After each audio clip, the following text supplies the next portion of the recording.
Hey, good morning, everybody. We're only about 3 minutes late getting started, which is a good thing. We've had some technical issues. We'll go ahead and call to order this June 18th, 2024 meeting of the Tennessee Opioid Abatement Council.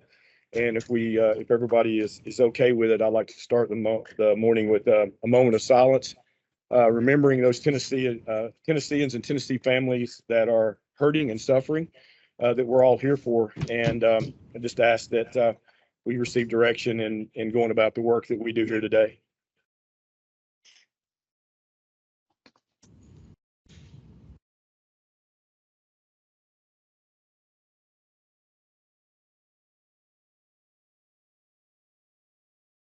Thank you.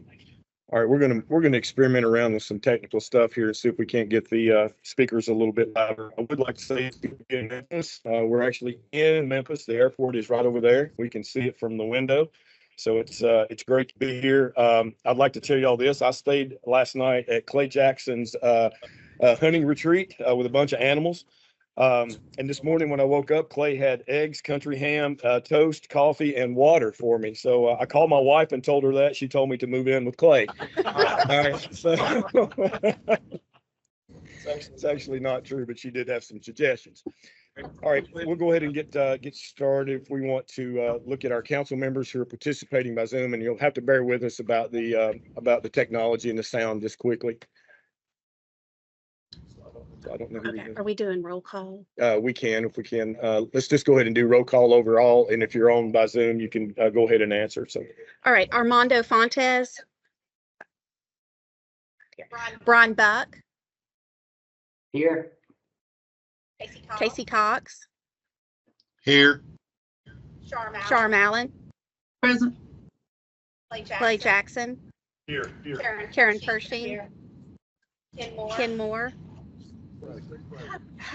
Mike Flynn. Shane Sexton. Stephanie Vanderpool. Have y'all seen Stephanie join? Okay. Can we mute that for a second? Let's try Sage. Yeah. Steve Lloyd. Here. Tim Fournette. Tommy Farmer. Wayne Wyckoff. Louder. Let's still have an echo, but we got an echo on the computers there. All right, we're either going to. Oh, there's Stephanie. All right, we do have a quorum present. Review and approval of the minutes. We've got two sets of minutes there from. Introduction from that. I'm sorry. I was going to do that after this, but that's okay. We'll go ahead and introduce. Actually, we got a couple up here that we haven't introduced today. We got Matt Yancey, who's the Deputy Commissioner for the Tennessee Department of Mental Health and Substance Abuse Services, and an all-around great guy, except for he pulls for the University of Georgia. That's a fatal flaw in my book, but I'm going to overlook it today. So, Matt, it's good to have you. And then one of my former work colleagues and a guy I really love, Wes Gimmons, with us today, who is the State Opioid Treatment Authority. So welcome. Normally when Marie sits next to me, she kicks me under the table. So feel free to do that. And we can have introductions of our staff as well. Mary, we'll start with you. Hi, I'm Mary Shelton. I'm the Executive Director for the Opioid Abatement Council. Good morning. I'm Sage West. I serve as Deputy Director for the Council. All right, and then we heard from JP and Sam, our attorneys. They are attending virtually. And Evelyn Goodrich and Vade and Grants Program Director of the Abatement Council Office. All right. Welcome, everyone. In review of approval of minutes, we have two sets of minutes from previous meetings that we need to that have been revised. We underwent a state audit from the Comptroller's Office, and they were very thorough. And so we need to make corrections to our minutes from September 30th of 2022, as well as February 22nd of 24. And then our two most recent meetings, March 18th of 2024 and April 25th of 2024. And I think all of those are in front of you. I need some advice here. Are we going to vote on each of these minutes separately? I would like to. Okay, got we it. could have, just so we clear things up, the comptroller is very thorough. So I think we need to clear these up individually. If we could have a motion when somebody feels ready. So for September 30th, there were two people that were not listed as attending, and I believe that was Shane and Stephanie. So I added them to the attendees list. And for February 22nd, I believe it is highlighted. There's a portion that is highlighted. It was a motion, about 13 minutes of the meeting minutes that wasn't captured. So it is on page 2 of the February 22nd meeting minutes, and so you can see it's highlighted in yellow. I move approval. That's correct. Eric's got a motion to approve September 30th, 2022. Do I have a second? Second. A second from Karen Pershing. I'll do individual roll call votes. Okay. All right, Armando Fontes, not here. Brian Buck, Yes. Casey Cox, Yes. Sharm Allen, Yes. Clay Jackson, Yes. Karen Pershing, Yes. Ken Moore, Yeah. Lisa Tipton, Yes. Mike Flynn, Shane Sexton, Stephanie Vanterpool, Steve Steve Lloyd. Lloyd, Yes. Tim Fournette, Tommy Tommy Farmer, Wayne Wayne Wyckoff. Wyckoff. All right, motion carries. I'll entertain the motion for the February 22nd, 2024 minutes. Move approval is correct. Move for approval by Dr. Moore. Do I have a second? Second with Karen Pershing. Again, Mary, if we can have a roll call vote. Sorry about that, guys. Armando Fontes, who's not here, Brian Buck, Yes. Casey Cox, Yes. Sharm Allen, Yes. Clay Jackson, Karen Pershing, Ken Moore, Lisa Tipton, Mike Flynn, Shane Sexton, Stephanie Vanterpool, Yes. Steve Lloyd, Yes. Tim Fournette, Tommy Farmer, Wayne Wyckoff. All right, motion carries. March 18th, 2024 minutes.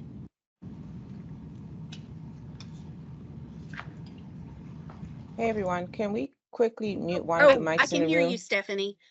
I was about Can- to text you. Can we mute one of the mics in the room? We're getting an echo on the Teams call. Yeah, Is it possible? unfortunately, this is about the best that it's going to be this morning. I'm sorry. Okay, no worries. But I'm glad I can hear you. Yeah, if we could mute both and use the phone. Okay, all right. Trying Dr. Vanterpool. We're going to experiment with one more thing here real quick. Let's get it on the phone.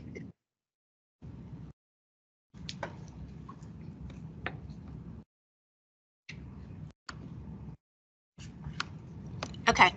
All right, Stephanie, can you talk to us? Testing, testing. Can you hear me? Nope, I'm talking. You may need to mute something else.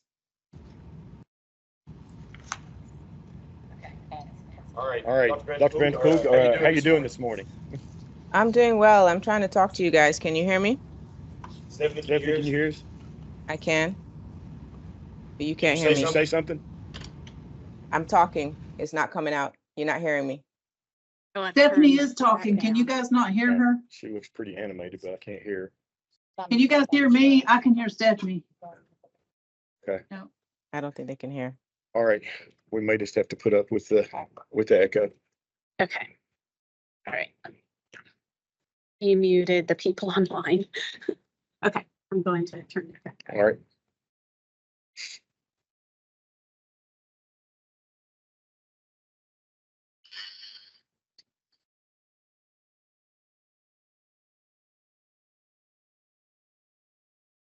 Attendees come here, Stephanie. Okay. All right, so I'll entertain a motion for the March 18th, 2024 minutes. I will move for approval by Dr. Moore. A second. By Karen Pershing, can proceed with the roll call vote. Okay, Armando Fontes is not here. Brian Buck, Yes. Casey Cox, Yes. Sharm Allen, Yes. Clay Jackson, Karen Pershing, Ken Moore, Yeah. Lisa Tipton, Yes. Mike Flynn, Yes. Shane Sexton, Yes. Stephanie Vanderpool, Yes. Steve Lloyd, Yes. Tim Fournette, Tommy Farmer, Yes. and Wayne Wykoff. Yes. All right, motion carries. And then I'll entertain a motion for the April 25th, 2024 minutes. A move for approval by Dr. Moore, second. Karen Pershing, and receive the roll call vote. Okay, Armando Fontes is not here. Ron Buck, Yes. Casey Cox, Yes. Sharm Allen, Yes. Clay Jackson, Yeah. Karen Pershing, Ken Moore, Yeah. Lisa Tipton, Yes. Mike Flynn, Yeah. Shane Sexton, Yes. Stephanie Vanderpool, Yes. Steve Lloyd, Yes. Tim Fournette, Tommy Farmer, Yes. Wayne Wykoff. Yes. All right. Thanks, everybody, and get that cleared up, and hopefully we'll be good going forward. Will the video actually play? Hope. Yeah, stop it here real quick and I'll introduce it.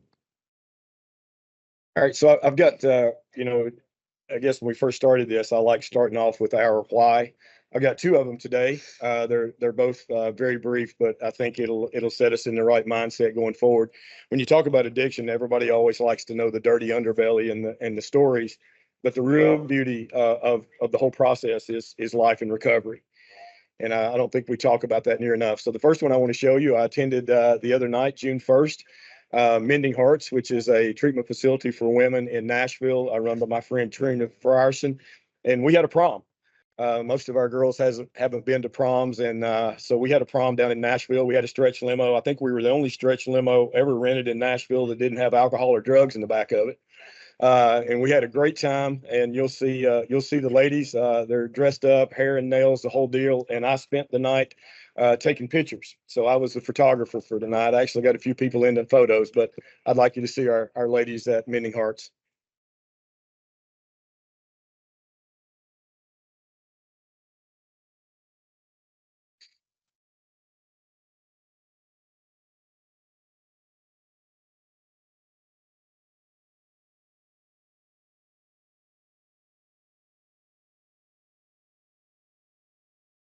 It was awesome. I wonder why you were in the pictures. I took them.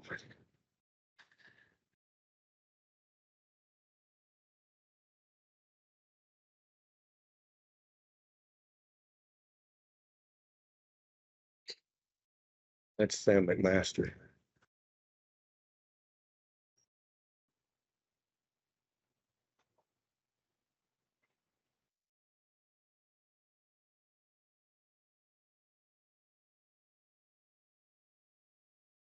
It was a fun evening, and some of our ladies have not been there very long at all. Others have been there for an extended period of time. Some of them had their kids there.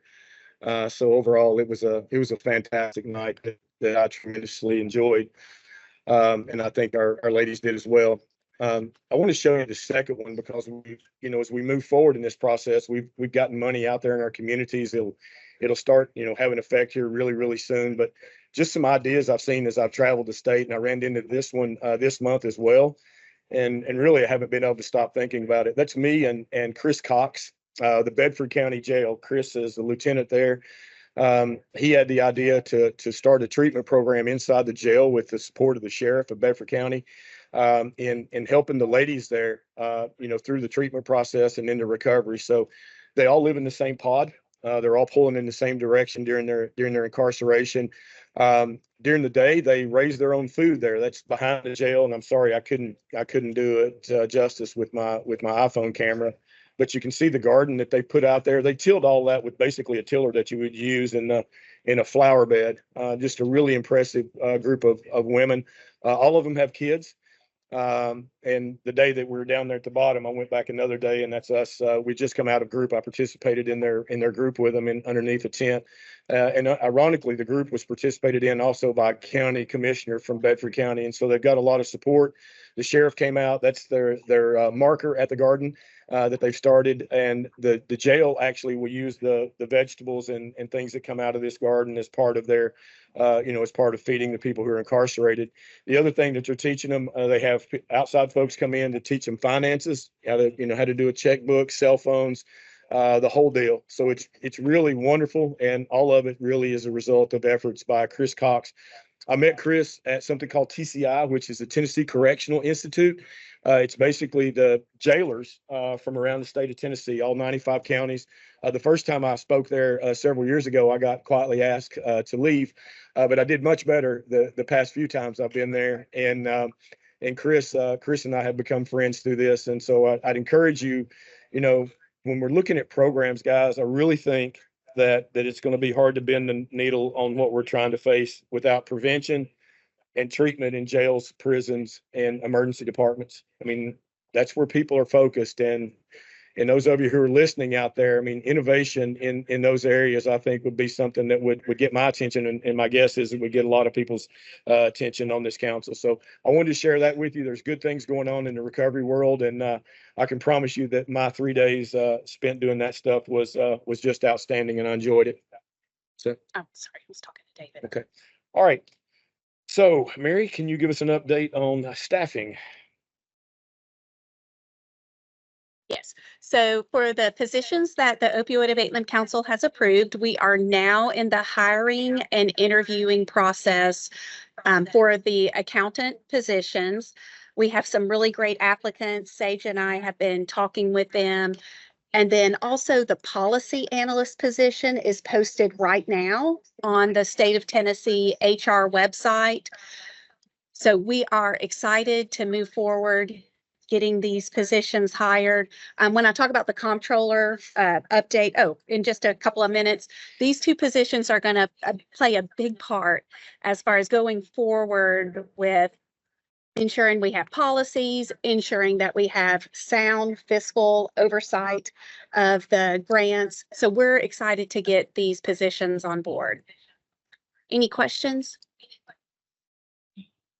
Well, at least one of our findings, and I know Mary's going to talk about this from the comptroller's office, is a direct result of us not having some policies in place that we needed. And I'm very much okay with that. We got money into our communities, but some of these things we're going to have to button up. And I think this is going to go a long way towards it. So thanks, Mary. Yeah. We have a fiscal update. Okay, so each meeting, the Opioid Abatement Council office will share the current monthly opioid abatement trust fund statement. And please note that this information is current to the date that the statement was created. And the most recent statement we have is from April, and that the total cash available is $170,823,557.38. And Sage has done her math magic, so you're going to be able to see what it's going to look like going forward and how this money will play into the grant funding. So keep in mind this number when you see her spreadsheet in just a minute. We're gonna get that, Sage, but sometimes people who are watching will jump ahead and going, "What are you doing with all that money in the bank?" So if you'll hang on until Sage will talk, you'll see that while it looks good there, we have a lot of this money already committed, and we'll talk about that. So we're not just letting it sit there and do nothing. All right, Mary, the comptroller performance audit.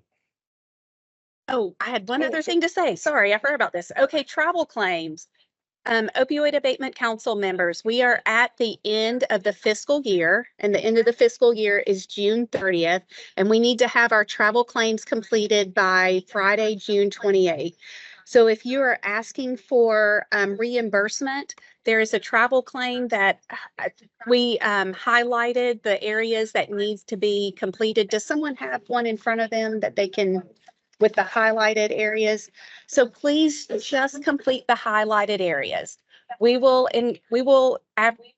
calculate the mileage. We will add your hotel. We will add the per diem, but we will need your hotel receipt and your airline receipt. So if y'all can email those to us or hand them to us before you leave. Thank you. All right, and before I go into the comptroller performance audit, I wanted to say something for the benefit of the council members.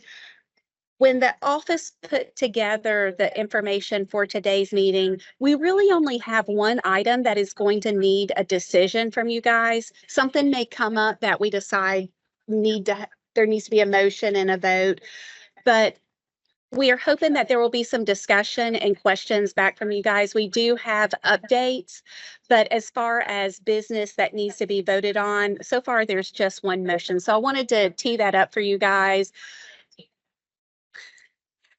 Y'all are going to be hearing my voice tonight in your head echoing. I do anyway. Yes. Okay. Yes, Shauna. That's how we're hearing everybody.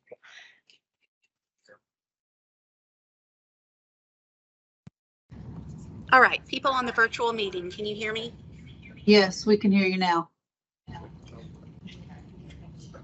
So echo it is.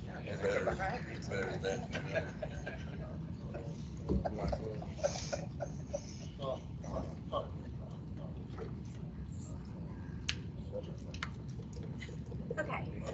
Can y'all still hear me? Yes. Okay. All right. As Dr. Lloyd previewed, the Opioid Abatement Council and the Opioid Abatement Council Office has been under a comptroller's performance audit for the last several months, and I've been reporting out to the council over the last few meetings. Excuse me, we have received preliminary feedback from the auditors, and they gave me permission to share this information, but with the caveat that it is subject to change during the review of the report by the managers at the comptroller's office. But a final report will be sent to the office and the council. So there are 3 levels of items that they find or observe or that are issues. So an issue is an item that will not be in the comptroller's report. An observation is in the report, and then a finding will be in the report, but it also requires a corrective action. So just a little terminology for us. So this is what they have reported to me so far. There are 3 issues, and these will not be in the report. They have noticed that when we type up the minutes, we haven't listed Commissioner Williams as an ex officio member. I've usually put her under staff. There was also incorrect term dates on the original oaths of office, and these were done prior to the Opioid Abatement Council office coming together prior to my hiring. And for those of you who have the incorrect term dates, we have those revised oaths in front of you today, and CMI is providing a notary, so we will have those notarized today. Also an issue, the first meeting minutes, and that was back in July, the very first meeting that we had in the Tennessee Tower, it didn't reference that there was a virtual option for that meeting. So those are issues, those should not be in the report. As far as observations go, February 22nd meeting minutes, as we've just discussed, didn't include about 13 minutes of discussion and motion. So we have revised those and y'all have approved those.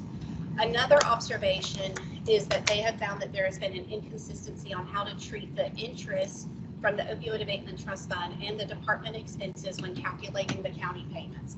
So the best that I can describe this to you guys is that we have paid the counties twice. And with the direction from the Attorney General's office, they wanted us to get the money out to the counties as soon as possible. With the first county payment, there was $27,000 worth of interest and not much more of a department expenses. So we did not take that into consideration when paying the counties. This last time when we paid the counties, there was $7 million of interest and of course almost about over $500 of departmental expenses, which was salaries and travel claims. So of course, we took that into consideration. That was a larger number. As Dr. Lloyd referenced, hiring the senior policy analyst and the fiscal monitors will help us better create a policy so that we are consistent going forward. But I told the comptrollers, auditors that yes, we are going to continue to carve out the interest and the departmental expenses that money is not going to be considered when we are paying the counties their 35%. And then the finding that they have let me know so far is the lack of policies and procedures. And when I first started meeting with the auditors, I let them know that we have had a position approved by the Opioid Abatement Council for a policy analyst, but at this time I'm waiting for budget approval from GovOps, and we had to wait till the end of legislative session for that position to be approved by the budget office, and then had to have the position created by the Department of Human Resources. You may know something about this, Tommy, I don't know. So I will say lots of kudos to Commissioner Marie Williams. She's talked me off the ledge a couple of times because it has been it's been a lot, and they've been looking under a lot of rocks. Matt has been a big support to me, as has Sage. Sage has sat through the meetings with me. So I'm pretty pleased with this, and whatever needs to be corrected, obviously we are going to put that in motion, but I do believe hiring the policy analyst is going to help us a lot. So questions about the audit so far?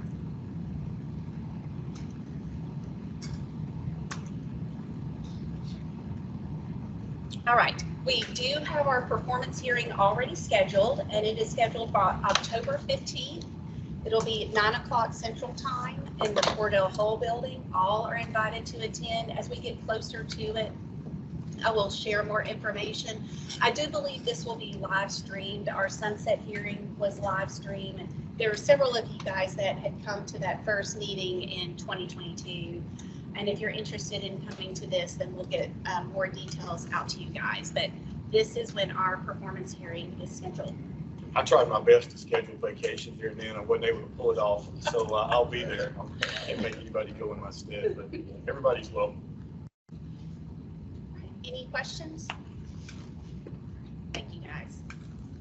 All right, next up, the Opioid Abatement Council member terms. So there were 4 members who were appointed by Governor Lee: Stephen Roy, Clay Jackson, Armando Fontes, and Mike Flynn. The governor appointees each serve a 3-year term, and for the general public's information, each member's term is noted in their bio on the Opioid Abatement Council's website. So these 3-year terms are up June 30th of this year. I've spoken to all 4 members, and it is my understanding that all 4 members have requested to serve another 3-year term. If that is different, please get with me after this meeting. But the Opioid Abatement Council office has sent this request to the governor's office for review. And I've spoken with the governor's office. They had plans to have a response back from Governor Lee by July or August. He let me know, as y'all would imagine, a number of councils have members' terms that are up June 30th. So it's not just our council that they're reviewing. And then the governor's office, they did want me to communicate this to the Opioid Abatement Council members whose terms are coming up. They hope the members will continue to serve during the appointment process. Yes, I'm sorry. To be clear, Mr. Chairman, we have an emergency meeting July 15th. And myself and my 3 colleagues have not heard from them reappointed.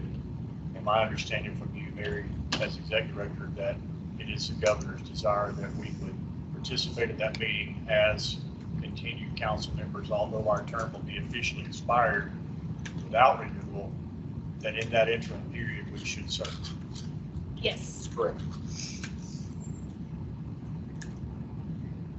Just want to make sure that gets in the minutes in case we're dealing with millions of dollars here. Yes. One of us votes and that's a deciding vote. I want to make sure that we're all very clear that the governor is requesting that we continue to serve until notified otherwise. Yes, that was the request. And I really hope that we hear back in that time frame. I know they have a lot on their plate, obviously, but I'm on the medical board, and I can tell you that we've had that go on for some time, not just a month. So be prepared for that. And, just the interim, it's like nothing ever happened. We're still here, same. Okay, thank you, guys. All right, so our next item, Elizabeth Rickman Baden is going to present, and this is on community advocacy and outreach. And this is our one item that we have a proposed motion for the council to consider. So I will turn it over to Elizabeth. Thank you, Mary. I'm very excited about the community advocacy panel that we're hoping to put together, proposed. And as you see on the slide there, during the March 18th meeting, when we met at the last meeting, we had the community, several members from the community spoke, were showing their family members, it was their grandchildren, children, siblings, and as you see on the they're holding their posters up there. And several of them stood up and they were talking about their lived experiences, their living experiences with opioid use disorder. And it was to the point that even Dr. Clay Jackson, I remember he spoke about, asked for a moment of silence, just because it was such a touching moment, having everyone there.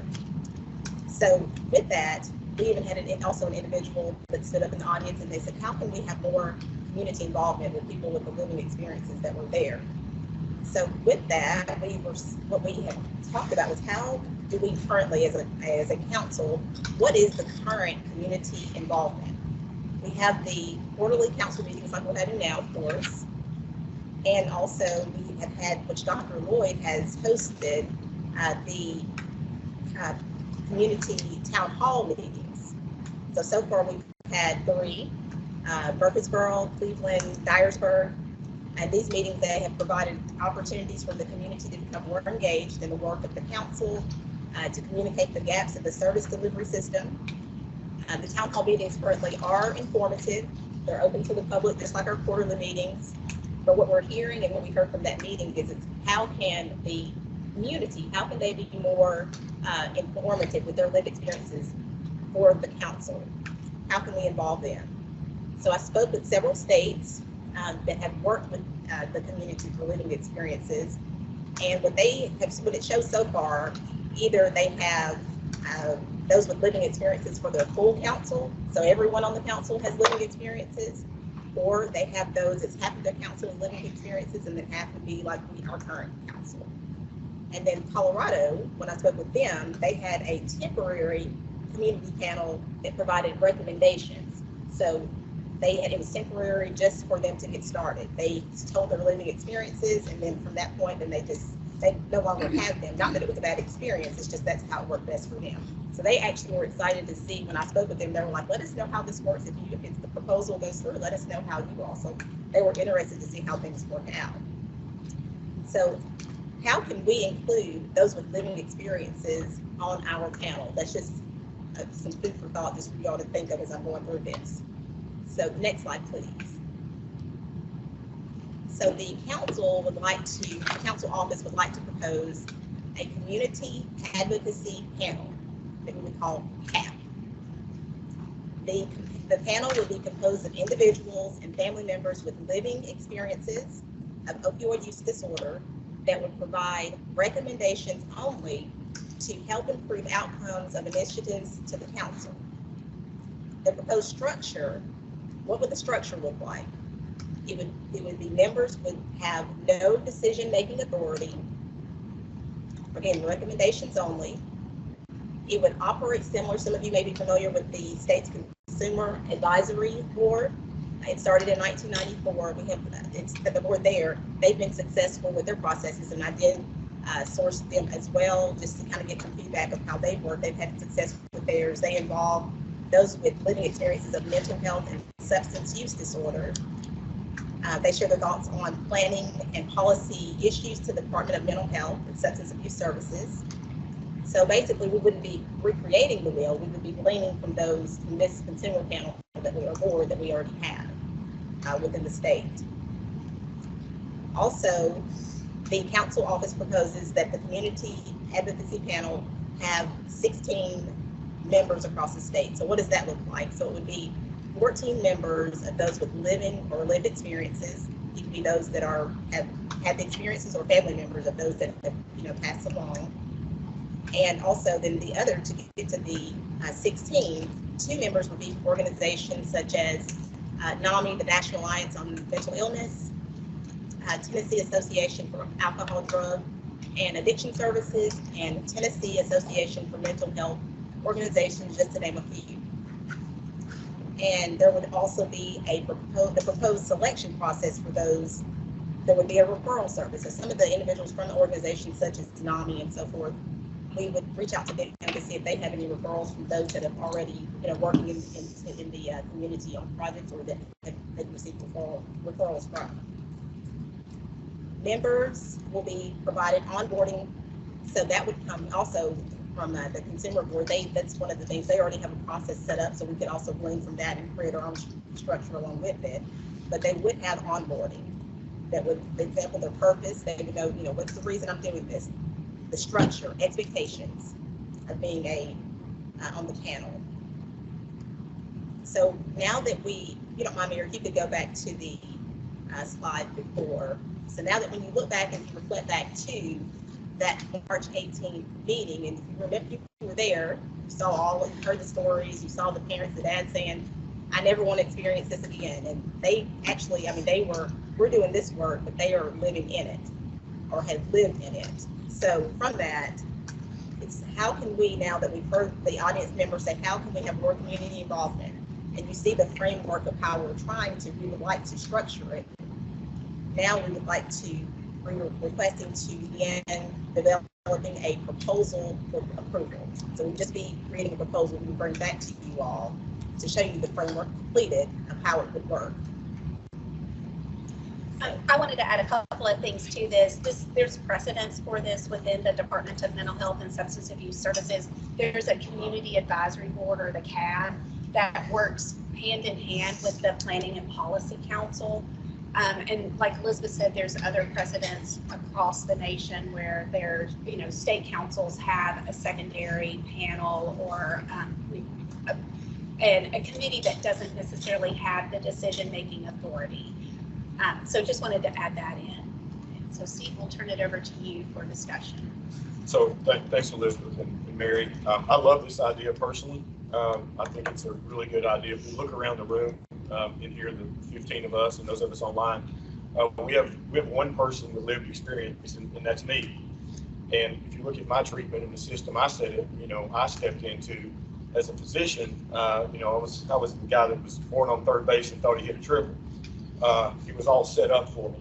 And one of the things that I've learned, the more work I do in this field, the places I hang out, there's so many things that I don't take into consideration because I've never faced it, like transportation or appearing before a judge, needing a job and I don't have a driver's license, and all these things that go along. And really, guys, in all honesty, I think that the innovation in the state of Tennessee will come from these folks. They know where the holes are. They know what they face. They're unbelievably passionate. There's been multiple times, I'm sorry, on this council that I've wanted to quit. I've gotten frustrated with myself and everything else in the world. And then I'll get a phone call or a text from one of them, who have come through the system thanking us for our work. And then it recharges me to get back in the game and move forward. So I think this is a really good idea. I think it gives people a voice. In all honesty, I think this council needs that voice because we don't live in that world. Some of us work in that world. I'm looking, over at Karen and Lisa, and I know that they work really closely in that world, but I think even they would admit from time to time things pop up that we haven't seen before and we didn't realize were happening. And so I really think the innovation comes from groups like this, guys, at least in my opinion. If I look around the state at the counties that I think are moving in the right direction, almost all of them have people with lived experience that are involved in the process. And the two counties I'll point out is Cheatham County and Rutherford County. Both of those places, while everything hasn't been perfect, they have made significant investments based on the feedback that they get from people in their community with lived experience who are involved in this process. So I think it's a beneficial thing, and I certainly will support it.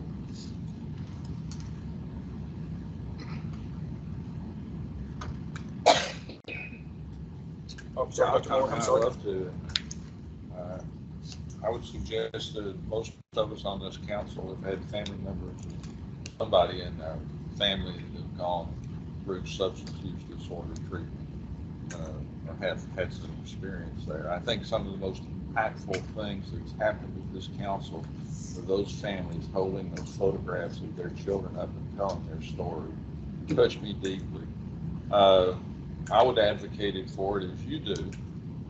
I would ask, is that something that our policy analyst would be part of developing that, or is that the vision? So, Yes. yeah, so. Absolutely. Yeah, that position, I mean, is going to infiltrate all throughout the Opioid Abatement Council office, but I mean, that could be one of the first tasks that they have is to work with Elizabeth to pull together draft draft guidelines for you guys to approve. Would we be making the referrals for this come from just the public? How do you see that happening? I think it could be either or. Either or. If the council knows of someone that they want to refer or nominate to be on the panel, we can definitely, I mean, what you've seen is what we have. Right. Yeah. I'm maybe jumping ahead. But, Yeah, but I think that's reasonable. And I think that if you look at what we're asking for here is a motion to develop that process, Judge. And I think that we can do that. You know, we're sitting in Memphis and he's actually in the audience. I was hoping he would be here, but you know, when I look at people who lived experience of watching programs develop, there's a place here in Memphis called CAP. And my friend Albert was back there who, you know, who's the head of CAP and Myron, who I've gotten to know pretty well through the years. There's so many people involved in the programs at CAP that have lived experience. And then I think Albert will tell us that a lot of those programs came out of their input with their own lived experience in what they do at CAP here in Memphis. And I just think it's essential because this council and we all have day jobs. We all have what we do during, you know, what we do in our real lives. And there's things that we don't understand that folks are up against that can be an impediment to them getting help. And unfortunately, in a system that's not designed for you to get to where you need to be, and a lot of the system is not right now for a lot of different reasons, people die unnecessarily. They're preventable deaths. And I think it's really important. So I appreciate that, Mayor. Lisa. Thank you. Yeah, I think that this is a great concept and idea. I would ask, kind of like Judge Sexton had mentioned, where would these people come from? And when I think of where would they come from, all the different sectors and domains, because I think early on with the council, when we looked at social determinants of health, the direction that we want as a council to move, to begin to be more of a part of the landscape in our state with the funding this council has to invest in different sectors, I would like to see that the advocacy board, because advocacy is one thing, outreach is another. Outreach implies that this group would be going out in some settings, reaching out on behalf of some of the initiatives of the council. And I think it would just be a very public facing group.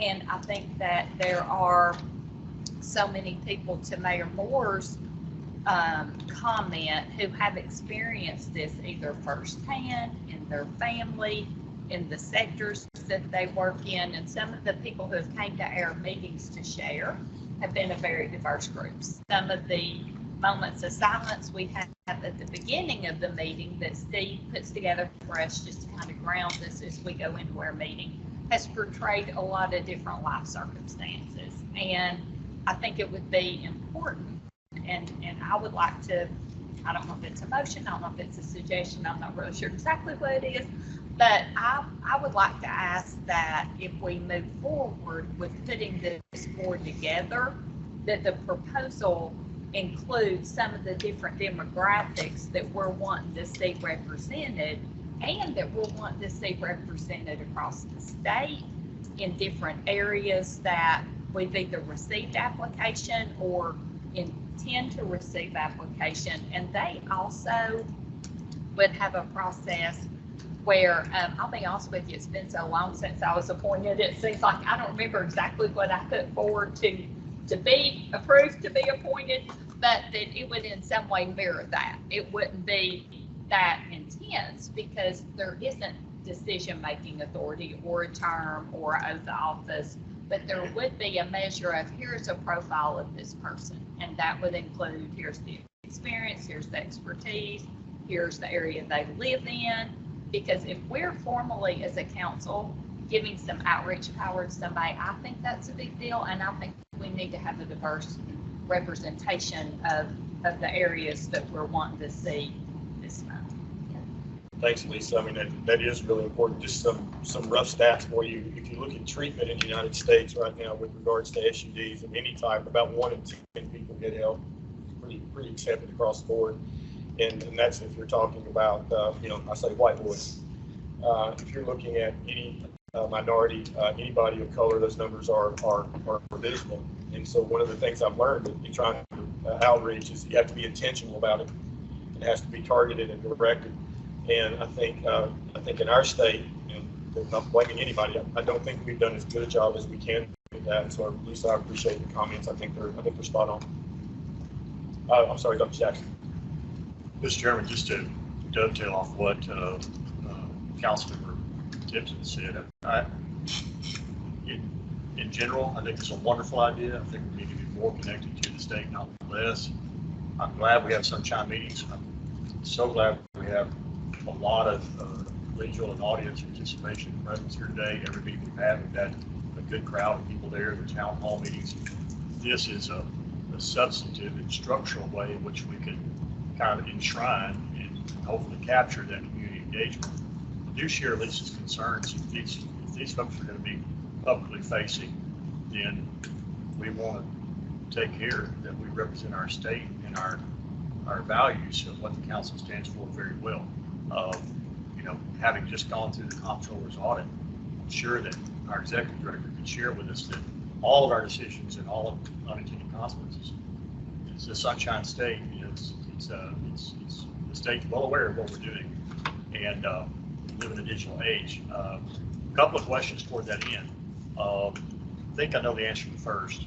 The governor would not appoint this council. We would. Correct. The council itself would vote on this action. Well, I mean, that could be baked into the policy. Okay. Yeah. Just a question. Yeah. So we would, and then we would set terms, and then we would set conditions for continued participation or non-participation. Yes. If we had an issue with someone that Yes. was, all the conflict of interest, I'm sure that would apply as well. Would their meetings be considered working groups or subcommittees? It's a question for Sam, or would they be sunshine meetings as well? Because that matters. Sam and JP, did y'all hear the question from Dr. Jackson? I believe so. And JP and I had touched base on this briefly, I think when the idea was first floated around, and Dr. Jackson's point as far as would their meetings be sunshine or part of the Open Meetings Act requirement, since they would not have any decision-making authority, they wouldn't per se be subject to the Open Meetings Act. However, I do understand in talking to Mary and Elizabeth that would be something that you could put into, say, the bylaws or policies, and in requiring those meetings to be public facing, because that serves the spirit of the council, right? So the specific answer, no, since they don't have decision-making authority, but I would encourage, if you do develop policies and bylaws, to include that in there. And I would just add one more thing to that. And whenever like a recommendation comes up to the council will need to fully consider anything there. They can never just rubber stamp anything that came up from this community board. It would have to be fully considered to be an effective decision of the council. If there's ever a recommendation or request from the board to the council, that would have to be fully considered to be an effective action of the council. Was here, hey JP, can you summarize what you just said and say it a little slower? Sure. Yes. So I agree with what Sam said, and just one supplement to it. If there are ever recommendations or requests that come out of this community board to the council would need to fully consider the information and the action as its own point of business, not adopt any recommendation from the board as sort of a rubber stamp. It would have to be fully considered by the council. My final request, I realize I'm putting the cart before the horse. We haven't voted to move forward with this project, but just some thoughts, just like Lisa was saying. I think that we should give consideration to always having at least one staff member and one council member be in attendance of the auxiliary committee, additional committee, whatever we call it. And then vice versa, that group will appoint 1 or 2 representatives that are always at one of our meetings, in order that we don't develop some kind of conversion tracks in terms of esprit de corps or how we're approaching this problem. We want to gain access to what we want to state, access, we want to exploit more ideas, extract more talent and passion. But I don't think we want to have 2 parallel tracks where we don't know what they're doing and they don't know what we're doing. So those are just my thoughts. I don't make policy. There's a reason for that. I'm not good at it.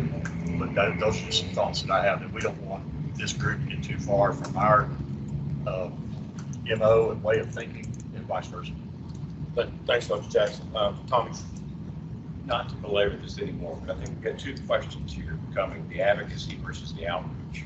And I think the outreach side of this, them as a body out representing this decisions here, representing this board, and not necessarily even with what we've discussed with these members, referring those decisions and what this board may be doing or what our intentions are.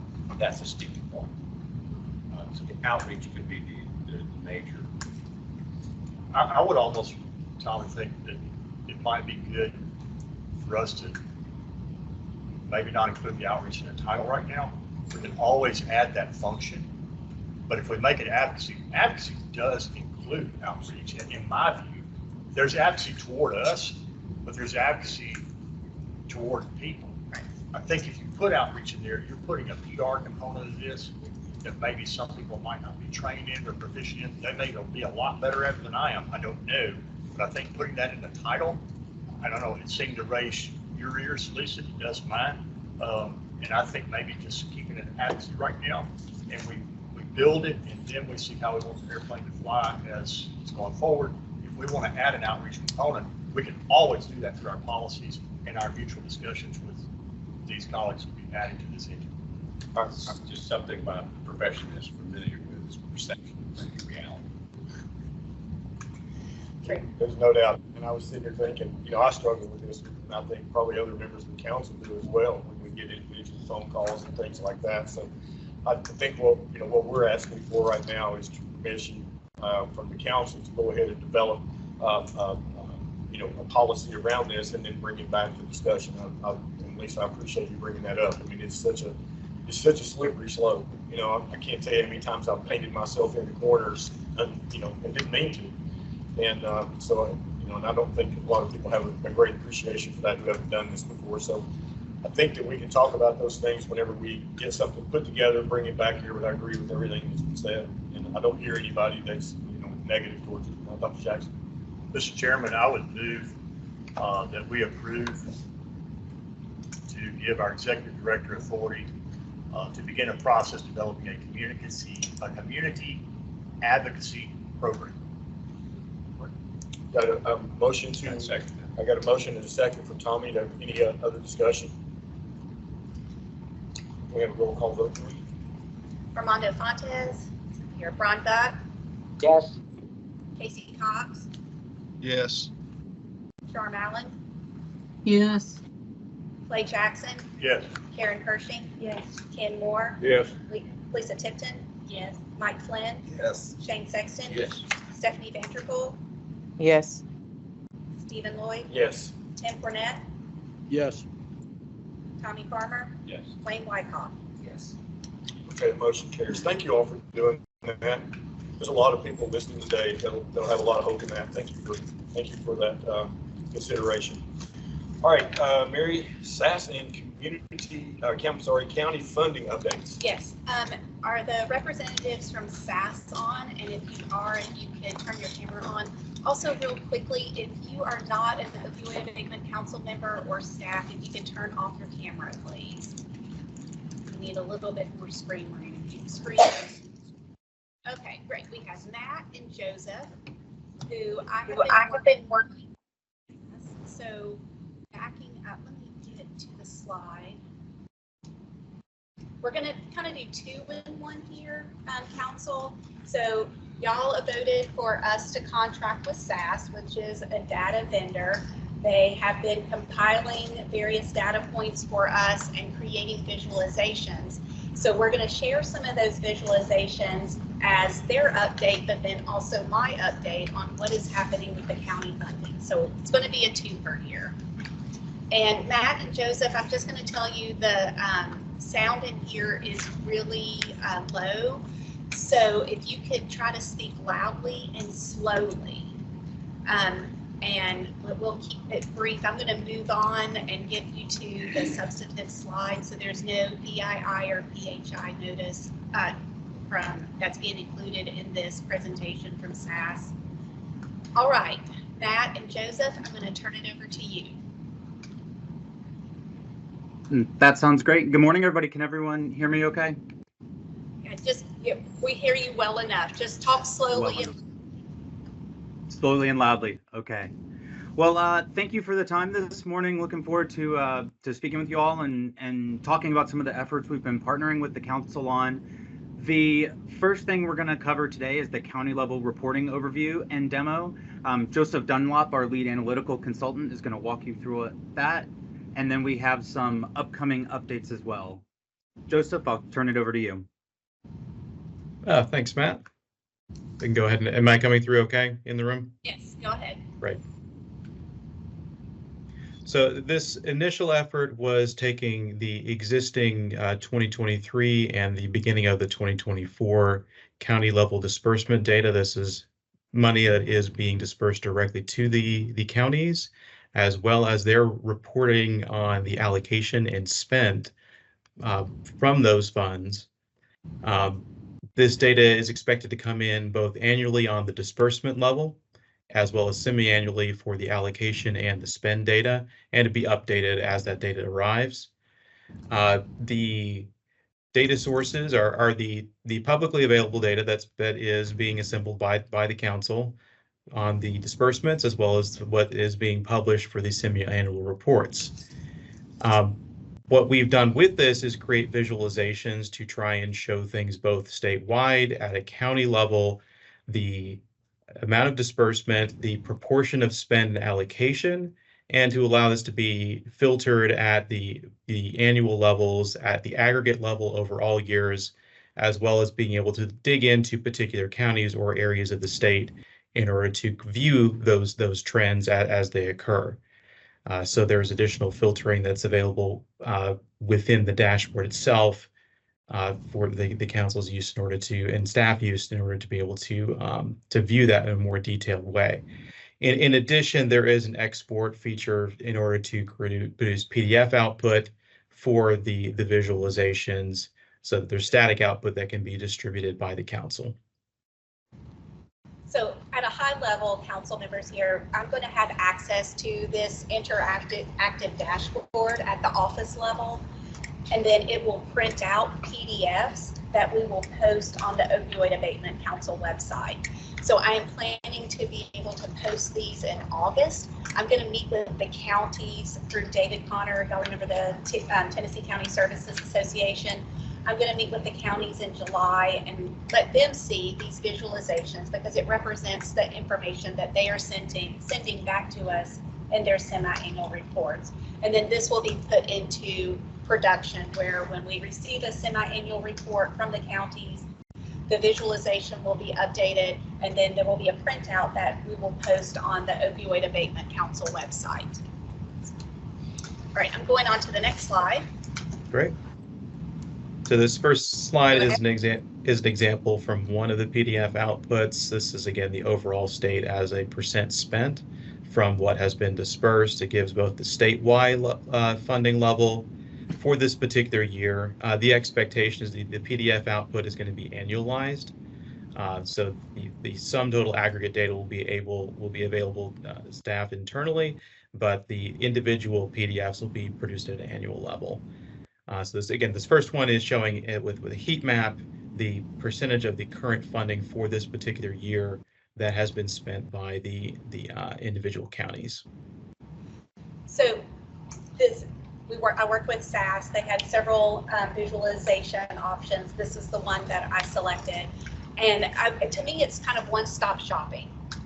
You can see how much money has been dispersed to the counties and then how much funding has been spent. And so this is aggregated, of course, across all 95 counties. They've got a nice dial here. You can see that 26% of the funding that has been dispersed to the counties has been spent. And that, of course, is self-reporting from the counties and their semi-annual report. Can you hover over the individual counties and get those numbers? So not in this view right here, but there is, I'm going to move on to here.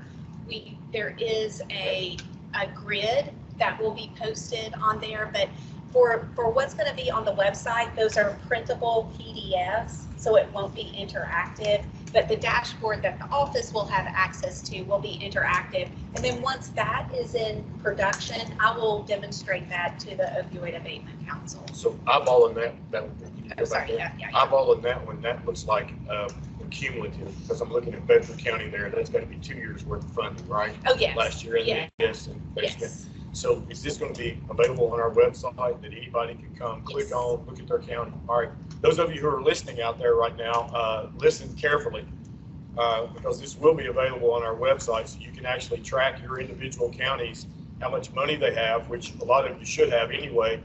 If you don't, yell at me and I'll send it to you.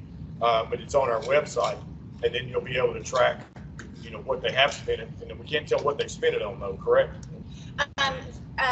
Eventually, we will have it broken down to the strategy, but this is our first slide. Hey, Joseph, I'm going to talk about this slide real fast. So, as you can see, there's some that is over 100,000. So we are working with those counties. There's a couple of drivers for this. In the letter of agreement, we directed the counties to put these funds in an interest-bearing account, so it's earning interest. So they are receiving more, or they have more money now than what they have received. There's also, we're working with the counties. This may include some of the money that they receive from the national administrator. So hang tight. I'm working with them to make sure that the reporting was done correctly, but this will be another printable, so you can see the top counties that have spent all of their money, and then go, as it cascades down to the next counties. Anything else, SAS, to add on this slide? No, this default view for this particular bar chart is, as you mentioned, is at the top 20 by percentage of spent. Great. And then this, of course, will show all 95 counties. This is just a preview of that. Okay, what else to say about this slide, SAS? Now, for this one, this is getting back to the raw data. This is stitching together the combination of because the sources of this comes from 3 different documents in terms of the allocation to spent and the disbursement. This is making sure this is all available in one place, so you can cleanly go across for an individual year, for an individual county, see the total funds and see how far it's gotten so far, how far it's been allocated, and how far it's been spent. And we've added the percentiles on there for some assistance in interpretation. All right. So any questions about the county visualization, how the counties are receiving their money and spending the money? Any questions from the council about the counties? One small question going back to the map. Yes. You had some counties that were named, most weren't. Was there some significance to that? No, I believe that's how far out the county it was zoomed. Is that right, SAS? That's correct. And so we'll clean that up when it's ready to be printed. We'll make sure either all of the names are there or none of the names are there. But thanks for pointing that out. I didn't know if it was some. Oh yeah, no, there's not. The color of either yellow to orange, that is the distinguishing factor on this map. Okay, well, I will get with, that was one thing that I thought I saw for. I think I saw for blue-green, but not red. Okay, so I just wanted to also tell the council this effort working with SAS has been awesome. They've been really responsive. I have weekly meetings with SAS, and we're talking about this project as well as the upcoming efforts. And Matt, is this your slide? Yeah, I'm happy to take this one. So we have two efforts in the near future that we're partnering with Mary and the council on. The first is a fatal, non-fatal statistical model, a predictive model, which is set to analyze fatal and non-fatal overdoses for Tennessee counties. The data for this one, similar public available reference data, CDC data, census data, Department of Health data. And then the output for that will be, an analytical model, but also a dashboard, sort of like you saw just previously, that will surface some of the results from the model and allow, some of that data investigation for Mary and her team. And then in parallel with that, we're working on an analytical dashboard that is going to give results on grant reporting, sort of the same idea, county level disbursements, allocation, and spend on the grant reporting side of things. And something else I wanted to add to this. First off, remember this slide, please, as we move forward in our presentation today. When we get to 2025 community grants, this is going to play into that conversation. But also this past week, I met with the Chief Data Officer for the Department of Health. Stephen Espy is his name, and he's actually here in Memphis. And I'm creating a partnership with him and all the data that he oversees. It was a very positive meeting. I'm looking forward to that collaboration. But the hope here is that the data that he has and the data that SAS needs to hopefully present to the council, as far as like, where are the gaps? Where are the needs? What is happening across the state? What is happening in the specific counties? That we will have that collaboration, partnership, and data exchange between the Tennessee Department of Health and the Opioid Abatement Council office and SAS. So we're looking forward to that. Yes, Clay. Early on, when we talked about SAS, we had a recurrent dream that somebody in ER at 2 a.m. could sit down, hover over a county, and see in real time what beds are available with what insurance coverages for real-time inpatient placement, yes, or intensive outpatient placement, so that realizing we can't hire a case manager to sit at every ER in Henry County or wherever, that's somebody digitally we could do that for people. So is that still on the whiteboard here of projects? It's not on this.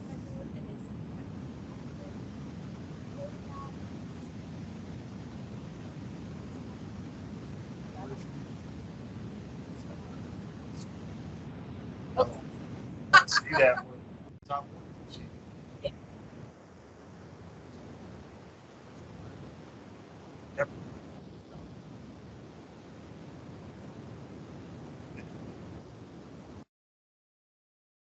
Use disorder person and not giving them 30 days of minutes. And I thought I was doing great, but I was doing badly because I wasn't connecting people to treatment. So I'd like for my current colleagues who are working this job to have better opportunities. There's I know more than just me does this, we follow stuff in this field, but there's a study that came out this past week that had some disappointing results. And it was actually started in 2018, 2019. It was looking at availability of overdose reversal medications like naloxone and drugs like buprenorphine and methadone. And the theory was in these certain states, and there were 4 of them, that if you had increased access to those things, you would see a decrease in your overall mortality rates from overdoses. And it turns out that that wasn't true. And I've read all the commentaries on it, and I haven't seen anybody write this, and I've been disappointed in that because it's not just about medication. Medication does save lives, we all know that. However, it's about community and relationship. And if you look at what happened between 2018, 2019, and 2024, COVID happened. Right, and so across the South, a lot of states had more than 100% increase in fatal overdoses. Most states had at least 50%. And so I think for me, and what that drives home is part of a system of care, exactly what you're talking about. And the medication is one thing, but the really big thing is community relationship, being able to hook people up with services other than that. So what happened is people would overdose, come in, go right back out, overdose again, and die the second time, you know, for those type of things. Clay, what you've come up with here, what you said, I think is really important because the department's done a great job of getting services available. If you want treatment in Tennessee, you can get it. That's a fact. However, how do you access it, right? How do we know? And I think I saw Mary Linda here somewhere, and I think Mary Linda would say that we've done okay at that. I think there's some things that we can do better, and I think that this council needs to look at as far as possible holes out there, how we create exactly what you're talking about. There's 2 states I've seen that are fairly close, Georgia and Wisconsin. Are fairly close on those, but to have an ED doc or a sheriff, you know, Casey sitting there, I got this person, they need to go somewhere, being able right from his office to know where they can go and not 3 phone numbers and hope they take your insurance. So those are kind of things we're looking at. Thank you. Okay, Matt, grant reporting real briefly. Yep. So on the grant reporting side, just an analytical dashboard that's showing the same things: disbursement, allocation, spend of state provided funding. Very similar, you know, to the county level view that we've seen showed earlier today. And I know we'll be looking at that here starting this next month as well. Mary, if you want to go to the next slide, we could talk a little bit about just the timelines for these 2 efforts. It's moving. Give it a second. There it goes. All right. Perfect. So right now we've just completed the requirements phase on the fatal non-fatal model. We'll be working hard across the next few months. I think we lost some adjustment there, but on the development and the dashboard development across June, July, with a planned release on the fatal non-fatal model and view in August. And then on the county grant side, a parallel track, right? Requirements and development June through July, with testing and release in early September, hopefully just before Labor Day.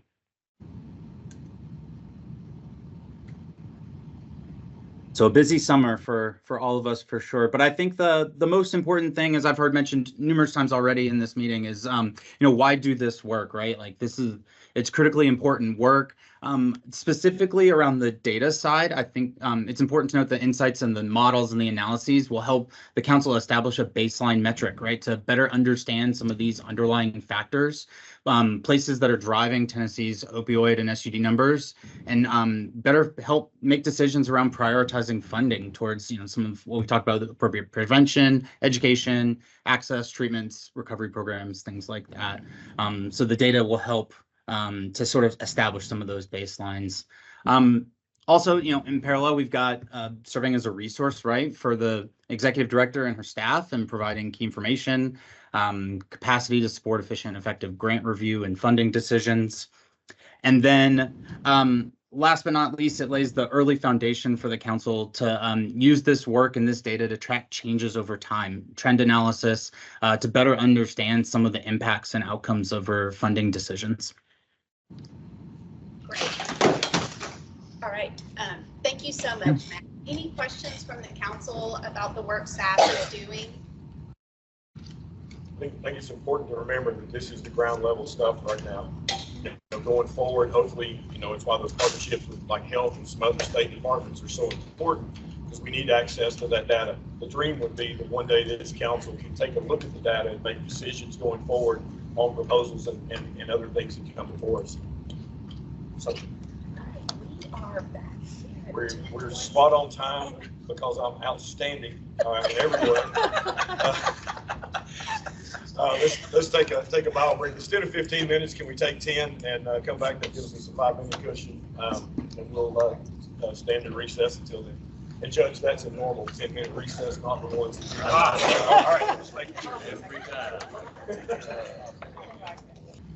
Before we get started, I wanted to say thank you to Ms. Florence Burberry. Thank you so much for hosting us and your staff at CMI. Everybody's been very gracious, and we're happy to be here. So thank you all. Great. Update on 2024 community grants. All right, this will be Sage West, our deputy director. All right, guys, we have been busy. I'm going to talk, I'm going to use my outside voice so folks can hear okay online. So here we've got our brief timeline. So, of course, we are still looking for community grants. We are looking at a contract target start date of July 1, 2024. There are a lot of things, a lot of action steps that have to happen before that can be successful for the entire 116 grant contracts that we have. But I've outlined a timeline here. So as you all recall, in March, when the council met, we approved the community grant awards. So they were, at that time, 116 awards across 85 distinct organizations. It's approximately $81 million for this first year, and we're looking at a fiscal year, state fiscal year, so July 1 to June 30th. And then over 3 years, right under $230 million. So as Dr. Lloyd referenced before, when we look at our bank account, our balance is 170 million, we have 230 committed over the next 3 years. Now, we've got projections on dollars coming in, and we'll look at that when we review the budget in more detail later in the meeting. So while that balance does look high, we've already committed out 230 million for the next 3 years. In April, we had an emergency meeting, and you all, the council, approved the contract templates, which we're using the state templates modified. We've been working really closely. We shared during that meeting. We've been working with our sister agencies. Of course, Sam, our general counsel, has been key in working with us. The Department of Mental Health has been key in helping us through this process as well. So May is where we got busy. We got really busy. When I say we, our 2 grants analysts, David and Mark, have been working really hard. Of course, Elizabeth has been pulled in. It's all hands on deck. I've been in the mix. We've got Mary and Sam, that we're needing to consult with as we go. But so we started our first contact with our grantees. Mentioned before, a little less than 50% have done business with the Department of Mental Health. So we had a little over 50% of our grantees who had not. So we're working in a very collaborative approach. From the beginning, we want to work with these grantees to be successful in their work. So putting a lot of, being very thoughtful and deliberate in working with folks to make sure we set a good foundation for these grant projects to take off in a good way. So it's just a lot of housekeeping that we do at the beginning, just making sure we had Edison ID numbers, making sure we had all the right information, making sure the grantees information matched up with what's the Secretary of State. I mean, there's a lot of administrative work that goes into contracting.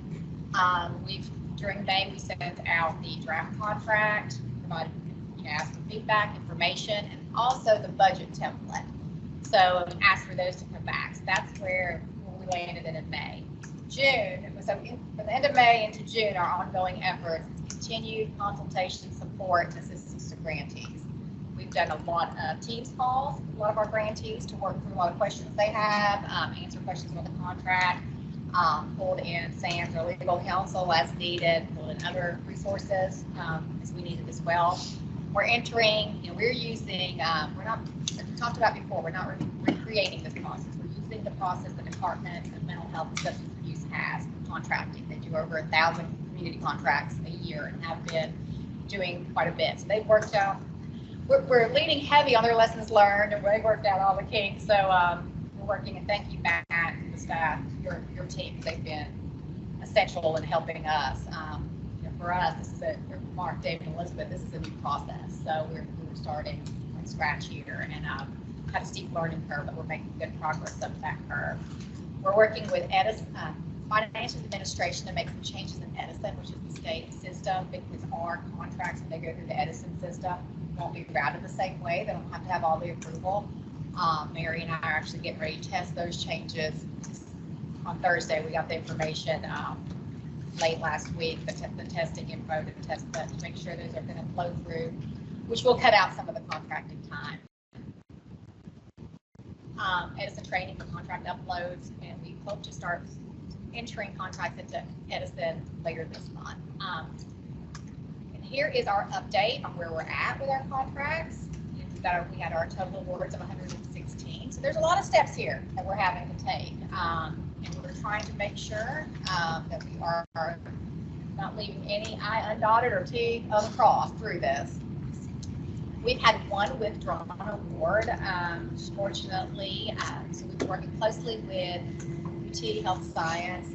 They've had multiple awards, and they've had to withdraw one award, working closely with Dr. Julia Manziel they've had some things out of their control that logistically was going to prevent them from being able to quickly and efficiently get the project moving forward. So we've had a lot of meetings with them trying to work through how we could make it work, and we really couldn't come to a way where we could. So we hope that she's looking.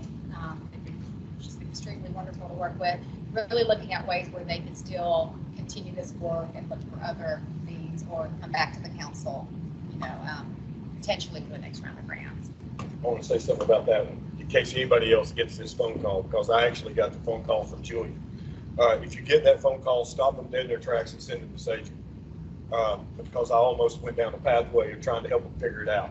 And I didn't do that. So I had a little voice inside of me or whatever that told me to do the right thing, which is have them call Sage, and there wasn't a way to work it out. So if you get that call, just refer them, because it went really well when that happened. So, of course, minor changes, the council, you'll approve any minor changes that happen that didn't change the scope of the application, the work, the grantee. This would have required a major change, and of course, that wouldn't have been consistent with the process that council used to determine the board needs. I'm not going to go through every one of these steps here on the chart, talking about Edison IDs confirmed, receiving budgets, entering in budgets, approving this, that. These are all those checks and balances we talk about to get in the contracting process, to get it from A to Z. You see that we have made some good headway. The last step we did was entering our budgets into the BCMS system, which is budgets, contracts, monitoring system the Department of Mental Health uses. We are, even since this time, we have made progress. Yesterday morning, we have added several to that, and then we actually started the contract request in BCMS, which has the big fat 0 right there. That now is officially 4. Did that yesterday morning. Our first batch to test with the fiscal staff to see if we do it correctly, and then we'll be ready to go. So our goal is Thursday and Friday. Tomorrow's a holiday, state holiday, but Thursday and Friday, the team, we're going to get together and try to get that 0 moving forward. So we'll keep you updated.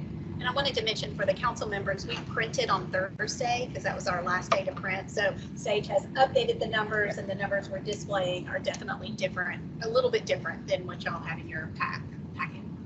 So we're moving along. Now this takes us to what we're our target again. Targeting contract start date July 1 to June 30th. Of course, it was a 3-year project. You can go to 3 years, 2 years, 1 year. The budgets are annual budgets, however. So, council approved 1-year budget at a time. So whatever's not spent will not roll over. It will be, each year will be budgeted separately, making it less challenging for the council to continue budgeting year to year, to award what funds are available for future projects. While we look for a contract starting July 1, that's contingent upon all the grantees submitting everything timely back to us so we can process through. Executed contracts, this is where, and there's a difference here, contracts will be fully executed most likely through the month of July. Now, contracts start July 1, executed contract. We recommend to all grantees not to spend any, to start the project, spend any of the funds until they've fully executed contracts. However, at that time, when they have it fully executed, they can invoice back to July 1 for any actual true cost incurred after July 1. So it's a little complicated there, and it is a time. We're on a short timeline to get 116 contracts out, 230 million. So some of that is the checks and balances. We've streamlined it where we can. However, we want our grantees to be successful. We want them to have good foundation starting forward, especially from a fiscal standpoint. These dollars are subject to comptroller audit. We want to make sure all of our grantees are set up in a way when they move forward with their contracts and budgets, would be successful and have all the information they need to not just implement our program, but do it to be responsible and efficient with the dollars awarded. All right, so pause right here for the council members. Any questions about the process for getting the contract in, the budget templates in, entering the information into Edison, and then getting the checks out the door? Any questions? Okay, we have 2 slides. We're just wanting to share with the council members what we are hearing from the community. And I've partnered with Mary Lyndon Salter, who's the executive director for TADIS, the Tennessee Association of Alcohol, Drug, and Other Addiction Services. I feel like this represents a wide voice across the state. But when we're looking at the 2024 community grants, also this is a slide to keep in mind when we start talking about the 2025 community grants. So there's several slides throughout this presentation that will all culminate into our discussion in a minute. But there were concerns voiced, and I've heard this from a couple of other emails that have come into the Opioid Abatement Council office, that the funding was not equitably distributed across the state, particularly absent in West Tennessee. Members have expressed that the review process itself should be openly reviewed and potentially altered to ensure that the process can more evenly support projects across the state. A second component to their concerns was that some discussion that the funding projects overlapped and either competed with each other or complemented each other.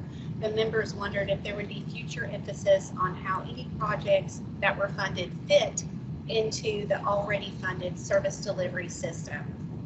Also, when projects were evaluating their effects, some seemed to overlap in ways that you wouldn't be able to discern which project had the most impact. So impact here, and that's one thing I'm going to talk about in just a minute as far as how we're monitoring the community grants.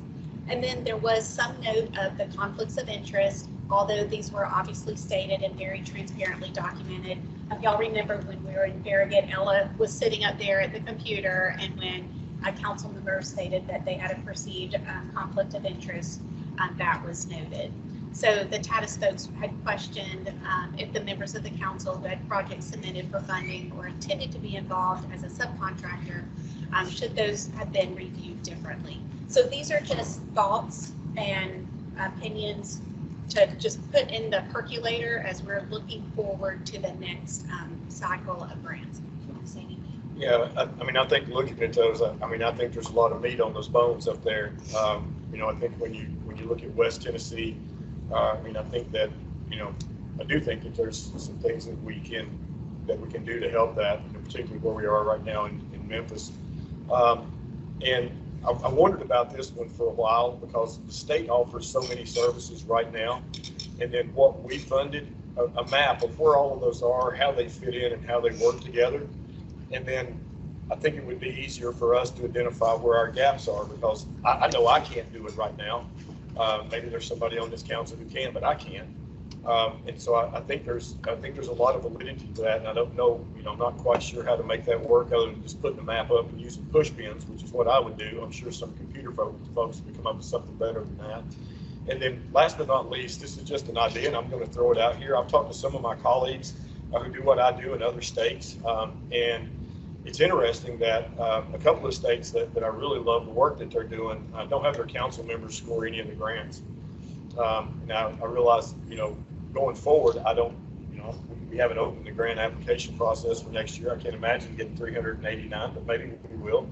But I think it's something that this council needs to look at. The work you all did was amazing. I know everybody on this council, and I know what your day jobs are. And to get those things scored as efficiently as you did was impressive. I didn't score a single one of them. And I really think it would take some of the onus off of this council if we didn't have to do that, and I think it would clear up the conflicts of interest. We did everything we needed to conflict of interest wise. I'll stand by that. At the same time, sometimes it's just about perception. And if we don't score them, then I think it's very hard to, you know, to bring that into play, and then we get to decide where they fit in that system of care. So just things to think about going forward. Yes, absolutely. And then also wanted to share this grid that Sage put together. This is located in the frequently asked questions that are on the Opioid Abatement Council's website.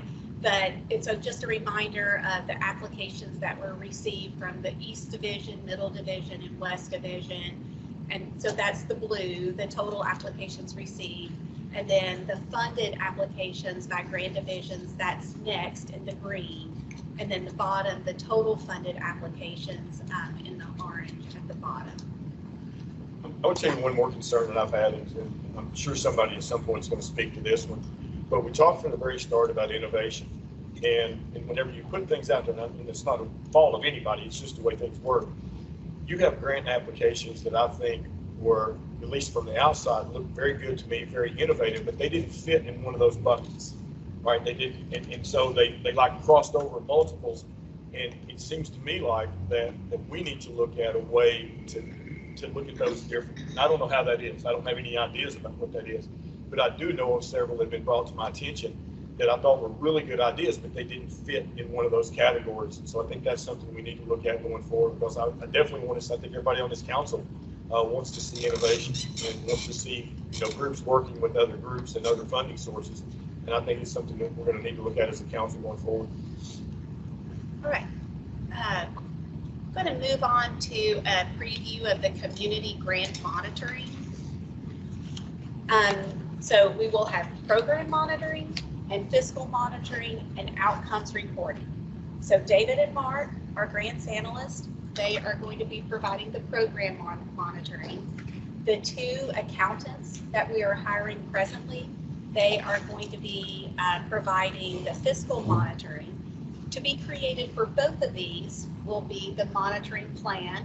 We're going to hopefully create a risk assessment. We have a sample risk assessment from Georgia that helps us decide which agencies to look at first, how often to look at agencies for fiscal monitoring and program monitoring, and then we will bring those templates.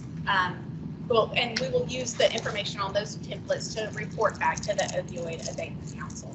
So those are going to be two programs that we are going to develop and launch this year.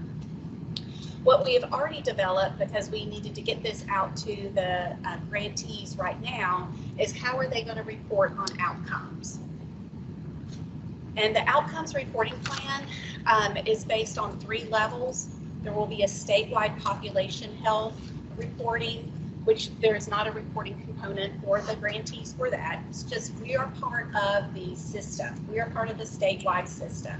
And so what impact are we, along with every other agency, making on the statewide system? And so we will be using the Department of Health's data for that. Then what is the impact at the strategy level? We are going to use process measures for this. And then what impact is the grantee making at their own individual level? And the grantee will select one performance measure and both the process measures and performance measures will be sent to the Opioid Abatement Council office on a semi-annual basis. These next slides are information coming out of an email that went out to the grantees last week or the week before, I can't remember. So we're calling this the Community Grants Outcomes Reporting Plan. So this will be an essential component to the semi-annual report. When they compiled and wrote their application for the community grants, under impact, question number 2, they answered, how will your organization measure the success of the project? And what outcomes will you track? And what will be the frequency of that assessment? So the information that they included in the application, they will use for this outcomes reporting plan. And then I'm going to show the template real fast. And I can email this out to the Opioid Abatement Council members, but this is due back to the Opioid Abatement Council office by September 15th. And they're completing this first step 1. So essentially where it says page 1, that's the information that they are populating. So they are inputting information from the impact question 2, and essentially they're going to tell us, how much are they doing? That'll be the process measure. And then the performance measure, what impact are you having? What change did you see? So answering the question, how well did you do it? And is anyone better off? So they're filling out this first top of the template. SAS assisted me in developing this template. My hope here was to keep it simple. We have right now 115 grants, but we're going to need some type of information to report back to us. People are going to ask, legislators are going to ask, the community is going to ask, what has been the impact of each of these grants. I'm going to host virtual meetings, office hours with the grantees. I'll have 4 of these. I'll compile a frequently asked questions, probably post one of the videos from the office hours, and I will host these meetings during July. All right, what questions from the council members? Yes. I have a question. One, from what Sejal had said, that you expect, well, one, I've got a question. Are you expecting that funds will actually have been invoiced for and received by August, or they'll be in a position by August to begin submitting an invoice? They will be, from what you're saying, I think yes to both. They'll be in a position to submit an invoice because their contract should be fully executed through the month of July. So beginning of August, they can invoice for any cost for July, and the payments would go out in August. Okay. And then this is September of this year. Right. They're not going to give me outcomes. They're going to tell us what they're going to be reporting on, what measures they are going to collect information on. So they have to go ahead and identify those measures so that they know what records to keep as they are doing their work. And then could you help me understand kind of the relationship between what Mark and David will be evaluating? If I understand that they'll be doing more of what we call internally a qualitative. Yes. Yes. They'll be doing a qualitative outcomes process that will be based, I'm assuming, on the deliverables in the scope of each contract, which is, if that follows kind of what the department usually does. You have that, then you have this tool that will be an outcomes reporting plan. Could you kind of maybe talk a little bit more about the relationship? And the fiscal audit to me is quite cut and dried. Here's the money, here's what was approved, is this what's happened with it? But help kind of explain a little bit more about what the relationship between the tool you're talking about and when Mark and David go out to actually assess if the deliverables in the scope of the contract are happening in the activities they're billing for. So really good question. What Mark and David are going to be doing, we have not developed yet. So once we have that developed, we will bring that to the council so that you can see that information. But my hope is that there will be a dovetail, that the information that Mark and David is going to be looking for directly feeds what the performance measures, the process measures that the agencies are going to be reporting on. Maybe can I add to that? Yes, yes. What they will be doing, their program monitoring, that is based on the contract. And part of the contract is their narrative from their grant application. So that is what they're saying they are going to do. So they're contractually held to that. So when Mark and David do their program monitoring, they're going to be digging deep into that. What's going on? What's not going on? How is your program working? What are the impacts? Are you able to meet the deliverables that are in your contract? There's also going to be a semi-annual report where we will have more information submitted. So even if there's not a program monitoring that year from that grantee, because 2 people, it's going to be difficult to monitor 116 projects annually. That's why we're looking at a risk assessment.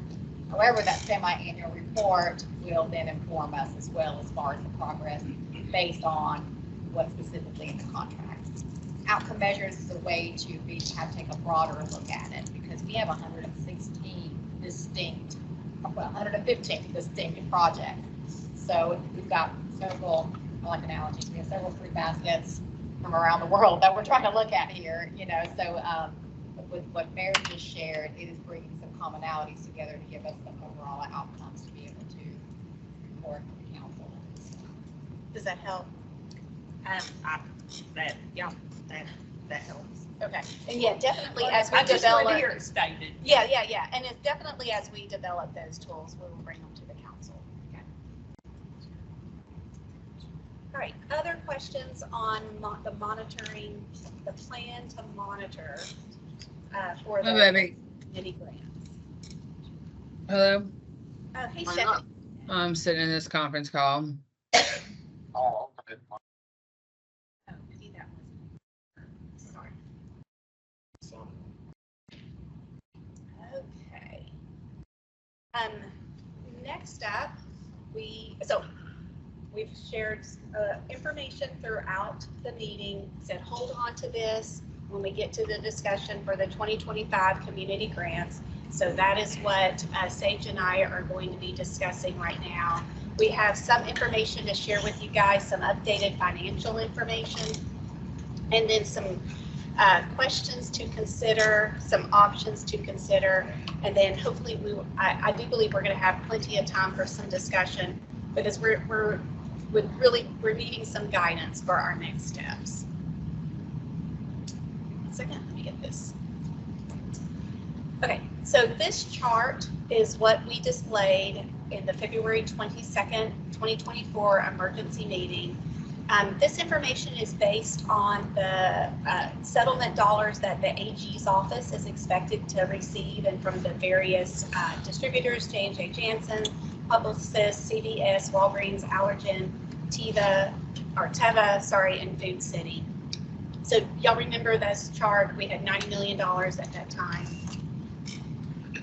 This was the approved 2024 and proposed 7-year budget.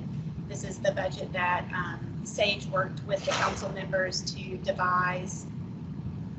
Okay, and here we are today. So this chart shows the current balance minus the 2023 and 2024 payments to the county. So you see the 170 million figure again that I mentioned earlier.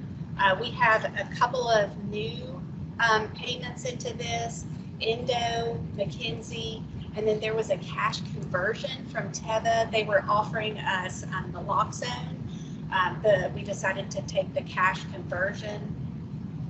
The numbers here shown also, so what you're seeing here are the funds available for future community grants.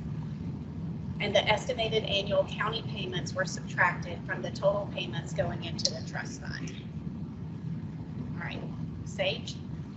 All right, this slide probably looks very familiar to you all. This was the budget that was approved earlier this. Oh, wait, sorry. Mary, are you doing? Yeah, I went Just skip forward. Yeah, so you're on page 20. Okay, this was not the one that was approved. This is the modified one. Yes, this is the new one. So the difference, and Mary, could you slip back to the other one just for a second? I want to show where there might be confusing. It looks like you go from 90 million approximately to 170, so that's 80 million. That we were anticipating a jump of not 80 million, but around 60. So you'll see on line 2024, the estimated additional funds made available were going to be 59,968,962. That instead of around 60, what happened is we ended up with around 80 million. So we had approximately 20 million more dollars. So that was the difference there. So I know it looks like a huge jump there, but it's really just around a 20 million jump. Was that from incoming funds we didn't realize, or was that from the turn back from UT? Or? Oh no, the former. Okay. The former funds that we didn't ask, because we were being very conservative when we put our estimates together in February when this budget was approved. So there've been additional settlements that came to fruition. All right, so this is our proposed budget for 2025 community grants. So we start off with the 90 million that were in 2024. You see on the first green line, 2024 new dollars, in the highlighted yellow, it says 80 million. That was that right under 60 million plus the 20. So together you have 170. That gets where we are with the other. So hopefully, I know it's a lot to focus on here. I'm just trying to help create it. So I use the same formulas and spreadsheets looking at the different percentages with estimated spend, and what I took into account, the council determined they always wanted at least a $10 million balance in reserve. And what we are proposing, instead of the 16 million that we were going to be able to put out in community grants this fall, we'll do 20.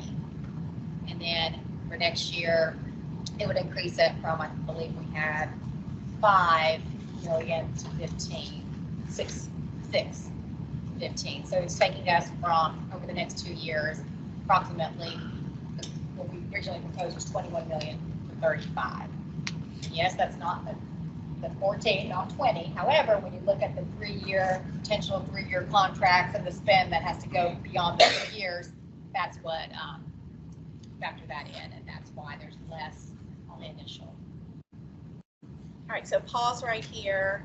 And let y'all, if you want to, you can flip back and forth. In your notebook, it's back and forth, front and back on a page. Any questions about the proposed budget for the 2025 community grants and the map?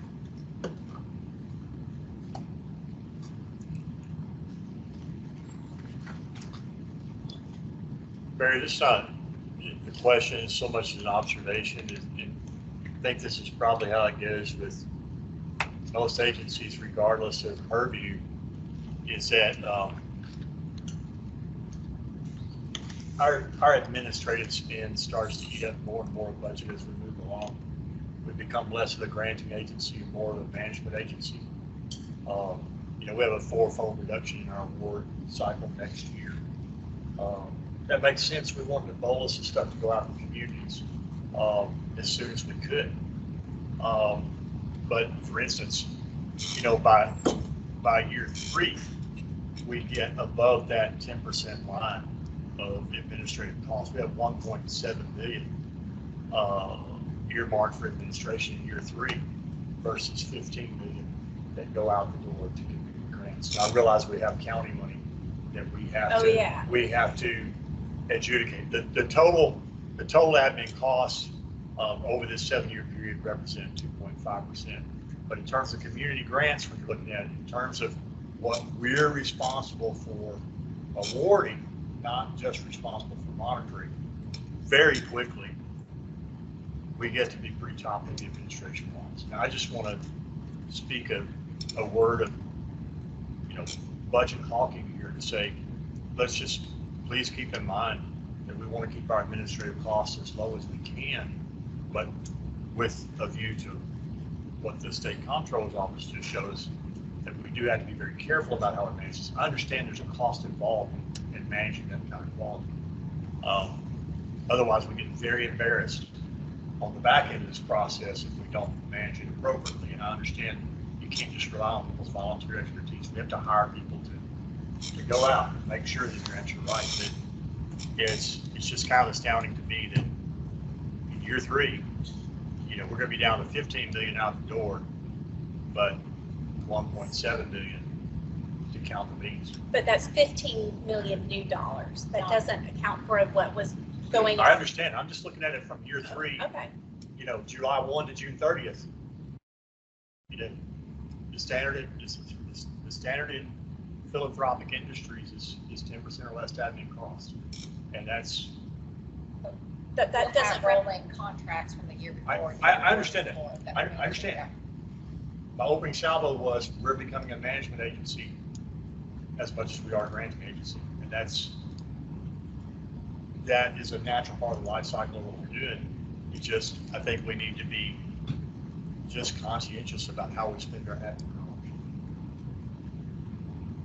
because I don't think the families holding up the photos are going to be as excited about our admin dollars as they are granting dollars. Well, and so the way Sage and I are approaching this, and you can see the 2.5 admin costs, that we take into account the whole office. Yes. So when we take into account the admin costs, we see the whole picture, not just the dollars going out that year. So just wanted to voice that. Okay, other comments or questions about the budget? Okay, the next 3 slides I would like to share, and then we get to a discussion slide. So in the office, we have talked about possible options for the 2025 community grants. And I'm seeing this slide is a little different than what was printed, and I apologize. The targeted grants for a specific strategy or a specific geo area. Again, as I mentioned, we are working with the Department of Health and SAS to possibly identify gaps and needs. Allowing current grantees with 1-year contracts to apply for additional funding. looking at what we're calling the next on the list applications from the 2024 grants, which were not funded. This allows for new grantee organizations, and as much as we know, these are projects that are ready to implement. Limit applications from currently funded grantees, allowing new proposers to come in. Agencies are asking us when the applications will open this year. Maybe there's an opportunity for a combo of new applications and next on the list. So these are just things that we have been discussing and spitballing in the office. One thing we did want to point out is the office workload.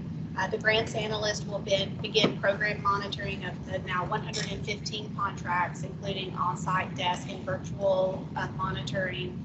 There is a lot more, I think, than we initially expected, ongoing support and programmatic consultation to these grantees. The grants analysts also have to approve the monthly fiscal invoices. Can you say one thing about that, please? Oh, absolutely. So as each project submits the monthly invoices, the grants analyst will be approving to make sure everything matches up. It's consistent with what they're reporting back from the program, from the grantee, as far as what's happening in the program.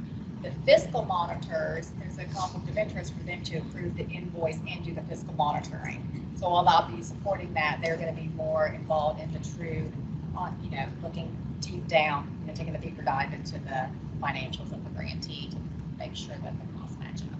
So wanted y'all to hear the nuance behind that. Also, the grants analyst will be reviewing the semi-annual reports from the grantees, which also includes the outcomes reporting. I like to know what the potential timeline is, and I usually back into something. So if we wanted new contracts to be signed July 1, this is what the going backwards, the timeline would look like. So I'm saying decision on grants, July, that may be July, August. Some of these, you can have a little bit of flexibility. I would need to then start developing the announcement of funding very soon after that, posting the announcement of funding, opening up the applications in October, closing in November, having the scoring complete by February, and then in order to have those new grants able to be signed by July, having those approved by March. So just to give an idea of the timeline, this kind of mirrors what we did last year. It's pushed forward a month or two. Okay, so here we are, council. What information do you guys need from us? We have presented things throughout this presentation as far as what is happening right now with the 2024 grants, what the community is saying, how much money we have coming in, a proposed budget for next year, where the grants were awarded this past year. We're curious what other ideas y'all might have, and what would you ask for of us? So yes, Clay.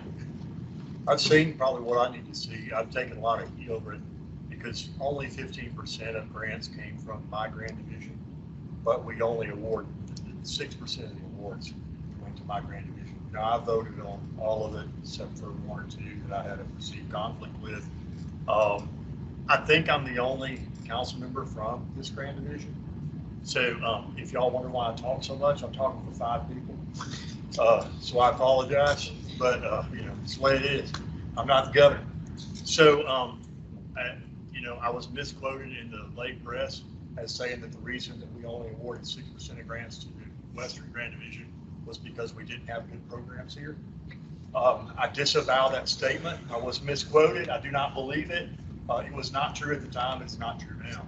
So I'm really delighted that you guys are considering a geographic focus, because I think through no one's intention, I do think that our grant division here at West Tennessee was not well represented in the awards. Now, there's quality, these were scored, I understand it, but I do think we should take a look as to where, as we approach 2025, where our dollars went in 2024, and maybe remediating some of that with considering geographic location in the scoring. I don't want to say that somebody scored 99, but they were from Nashville, and then somebody scored, 30 from Jackson, Tennessee, that doesn't fly.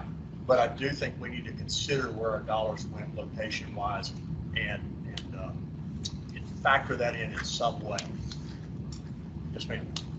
And I'd also kind of like to add on to what Dr. Jackson said about a variety of agencies doing a variety of things with a variety of history with the state, with their communities, because in the scoring of the grants, it was incredibly obvious who had professional grant writers. There were, and of course, you have to tell your story well, you have to have backup data, you have to have those kind of things. But all we had as scorers was the application and what backup was available to us. And then we scored based on that. But just in the variety of the applications I received and the scoring rubric that we had, I feel like there are a lot of agencies, as a provider myself, involved in different segments of state funding, seeking to accomplish a lot of the goals of this council. I feel like a lot of those agencies, if they did not have a professional grant writer specific with this rubric, they were competing within a category with agencies that do, and I think going forward that needs to be looked at. I think when we look at the percentages of entities that received a massive chunk of this money, and I have a feeling that if we went dug a little deeper in the county money, there would be some correlation with that as well. And I think if we want to look at what are the goals of this council across the entire state in every grand division, in each of the categories we're funding, to look at possibly having some competition amongst like entities. We try to do that with small cap and large cap.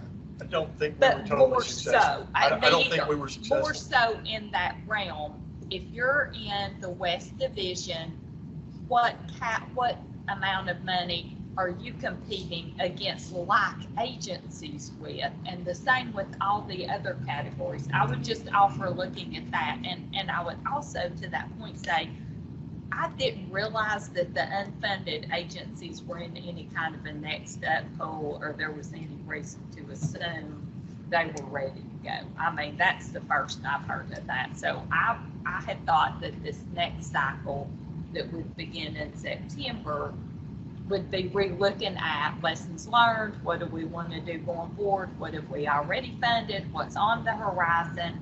And how do we want to get the money on the table now into some of the sectors and types of work that were not funded this time? The hardest comment I've heard since I started service was from a friend who said, you guys said this was different.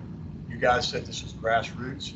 You guys said this was not boilerplate, and the exact same people got the money. And we got cut out. And I have also heard that. And we got cut out. And that hurt me because I really didn't have a great response except to say, we scored it, everybody had a chance. And I realized we did find some non-traditional sources, but I think that's something that we should consider moving forward. Yeah, I got the same thing, and I think you have to look at it. And thanks for both the comments. And first of all, Lisa, we get to decide that. It's just an idea, so we get to decide that. And I have people tell me the same thing, but there are, if you look at it, the grant writers a lot of times came out of academic institutions. They're not hired grant writers, and it's actually part of the mission of their university. I know UT's that way, Middle Tennessee State, ETSU, and they had a lot of, if you look at the contractors they were using, there's a lot of innovation there. And I would argue that, and I can show it to you. So I don't think that we did that wholeheartedly, although I do think there's some of it. Some of the things I looked at back when we were in Knoxville, I put up on the screen a recovery-oriented system of care, because we're not cutting out gallbladders here. We have a system of care that we're trying to build. And I don't see any way for us to look and see what we need until we know all the pieces that we have right now, what we funded, where the gaps are, and those gaps are by region, right? The middle. Actually, I like the 14, right? everything above I-40 and below I-40 all the way across the state, looking to seeing what's already available there and then seeing what our gaps are, because that's why I really like the targeted ones. Okay, here's what we have a need for. For me, and this is just me, and please don't throw rocks at me, but knowing what's available anywhere you are in the state, I think is one of our biggest needs. I mean, I see it all the time, and I have people come to me. I couldn't get somebody in here, because they didn't know precisely who to call. And I think there's a lot of that. And so that's one of the things I would like to see is, do we have that? We talked about baking it in with SAS, but I think it's going to be bigger than that. So targeted ideas. Now, the other thing I do is I talk to other people in other states that do what we do. In Virginia, I thought had a great idea. They had a specific pool of money for more than 3 entities that were working together. And I love that. I mean, 3 counties. I mean, I think about my neck of the woods. I'm not from West Tennessee. I'm from East Tennessee. So Carter, Unicoi, and Washington County, heck, they're all one county. I mean, they really are. And Lisa works up there. She'll tell you that. So having specific money to try to get some, and what they're hoping for is that the grant money will actually bleed over and they can start using some of their county money for the same stuff, right? Because they're working together. So these are just ideas that I've heard that I think are worth discussing. I'm sorry, Dr. Vanderpool, I didn't see your hand up, mainly because it's the same color as everything else on the screen. So go ahead. I'll defer for right now. Please continue. Okay, thank you, Dr. Vanderpool. Dr. Help me understand when you say east, middle, and west, that was the origin of the application for the grant. And one of the things that I tuned in on when I was reviewing was the impact, whether it was one county, multiple counties, or the state. So I would suggest we maybe also look back on those applications and see what the impact is as far as the state. And we did look at that. Sage, do you remember how many applications? Oh, it's right here, 25% of them. Yeah, 29 applications had a statewide reach. While their corporate office may be in Nashville, it had a statewide reach. And what can we do to encourage more applications from West Tennessee? If we decided, you could tell them they got a better chance, because we're going to, recognizing that the first round of funding was East and Middle Ridge in terms of awards, that, we do what we want. We have to answer for it, but we could say, okay, in 2025, it's not going to be 33. We're going to make a separate pool of money. And we're going to make a pool of money for West Tennessee. Like you're saying, we could make a separate pool of money that says, if you got 3 counties, this is a separate pool. We can do different things, but I think that, I don't know, I'm sitting up here, you guys are sitting back there, but I think unless we say that it'll be different, we may give the impression to our colleagues out here who might be considering grant proposal for next time, until we show them it's different or say it's going to be different, they might assume it's going to be same old again. One of the things that I run across as I'm running through the state, I hear these ideas, and then knowing what I know, Lisa said it, and it's true, you got to have a grant writer, right? I mean, it makes a difference of knowing what we're scoring and having somebody writing specifically for that. And so, some of the outreaches of our universities in the state, this is part of their mission. Jeremy, I hate to point him out, but he's got a haircut. I don't recognize him. But Jeremy Corvallis behind me here from the University of T. Jeremy, what's that division you are working with in UT? The Institute of Law.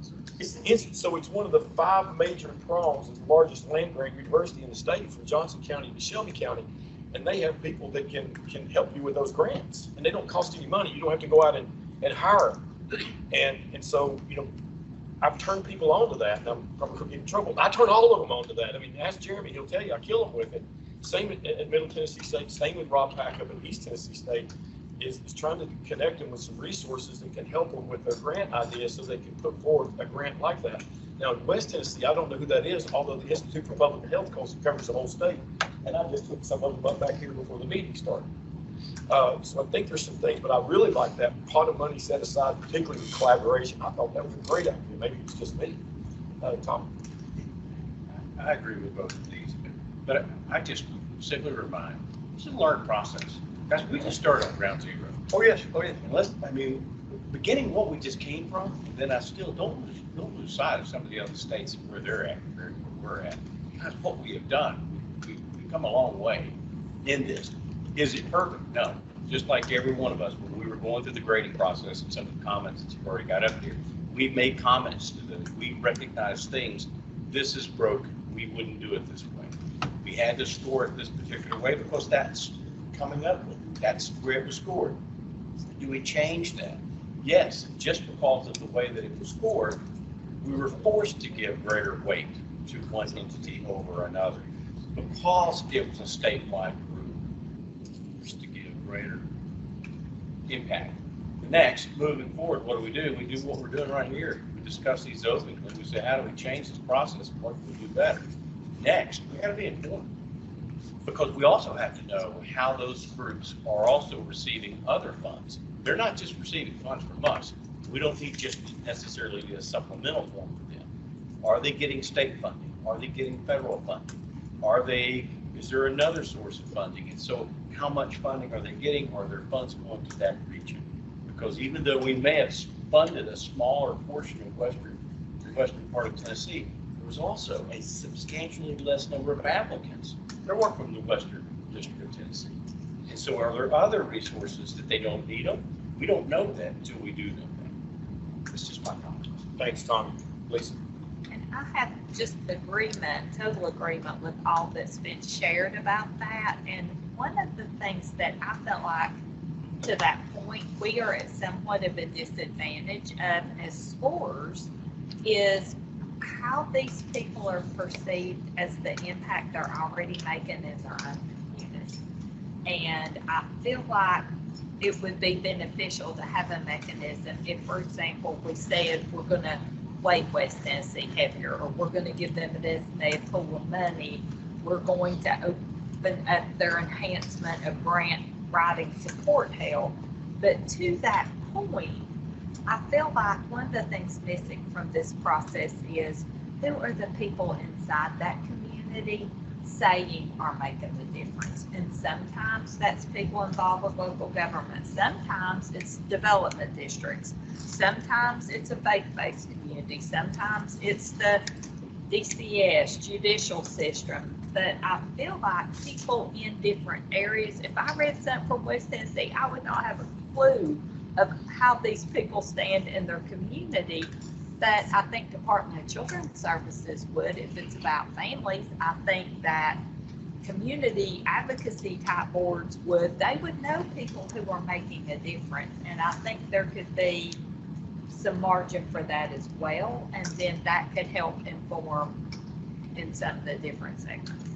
We may find that the motion we just had earlier to approve a community advocacy group, they may offer some intel that we weren't expecting. But only if those people are in those segments. And it has been so grounding with some of the people who have been invited. I don't know how some of the people could give public comment at our meetings. I don't know how they know to come.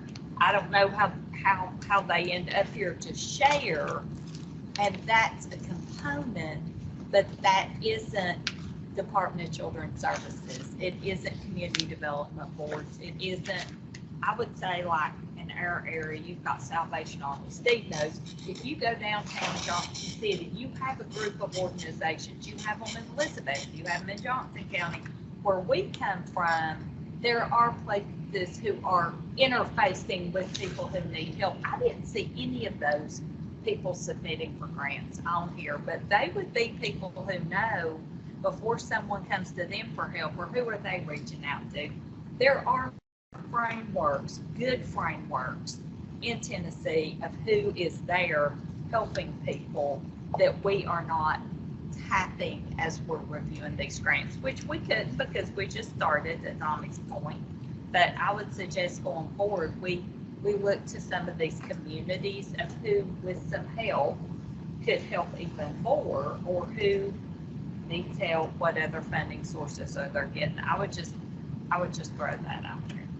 So we won't come to a decision today. So I guess for me, I always want to know what the next step is, because if we're going to adhere to that timeline, which I think is a good one, and I'd like to see us do that, we're going to, mean, obviously we'll have an interim meeting. Is this something that we would look at the interim meeting and come up with a list of ideas and then get feedback from the council and let's make a decision on which way to go? That's what I am asking. Okay. That's why I was staring a hole through. Yes, I was feeling it. Yes, we will need another meeting fairly quickly, either an emergency meeting or our third quarter meeting. I'm trying to envision what I would pull together for that meeting. I've made notes. I'll go back and listen to this transcript. But is there any new information or any compiled information that y'all would like for me to present at that meeting? I mean, I think for us, I mean, I know we've seen it, but I would like to see a distribution of what we put out there already. I think that's something I'd like to see. We'll grant these like for other state agencies with the Department of Mental Health that Okay. may be applying for same like funding that we were. Mary, could we get it by those Samson divisions? Not just, the Grand Division is good, but like you were talking about, the 7 segments of the state.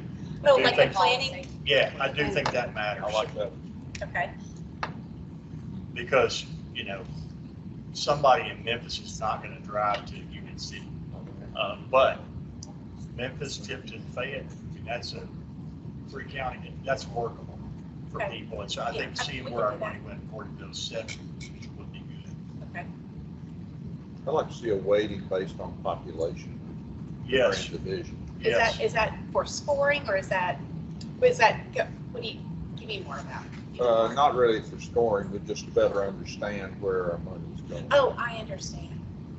So if we had those 7 divisions and, you know, X million went to region 1, 2, 3, 4, and then how many people? So how many dollars per person? Is that what you're talking about, kid? Got it. Because we might have $2 in Northeast and $5 in Southwest. It may, depending on population, our distribution may be better or worse than what we thought. Oh, when I was with the state, I used to always get hung up on the per capita thing. And if you look back in the day, the worst overdose county in our state was Campbell County, north of Knoxville. And Shelby County, where we're sitting, was always lower on the list. Start looking at raw numbers. Shelby County is off the charts. It was one of the highest number of drug-dependent babies we had born in the state. Nobody ever mentioned Shelby County. So I think that, you know, I think sometimes the per capita thing can throw you off. I'm not saying we need to ignore Campbell County. We don't, but they had 30 people die of overdose, and Memphis had 30 people die yesterday of overdose. And so I think that, you know, we have to take those things into consideration, because I think where we're sitting in this county we're sitting in is a significant problem. I think Albert and Myron both tell us that. So I like the idea. I'd like to look at that as well. Right, so this is a good list. And so what I would ask of you guys, knowing that 20 million number, knowing the ideas that were thrown out here and discussed, opinions, if that could just percolate. And I'll have this information for the next meeting. I'll also have information from some of the slides that we presented here. And also knowing, most likely having the office as it's staffed right now, we're not going to be able to support just an open call for proposals. That there's going to have to be some type of like specific area. Like we're not going to be able to grade 296 applications. Does that make sense? Clay's looking at me. Do you have a question? I'm just trying to think.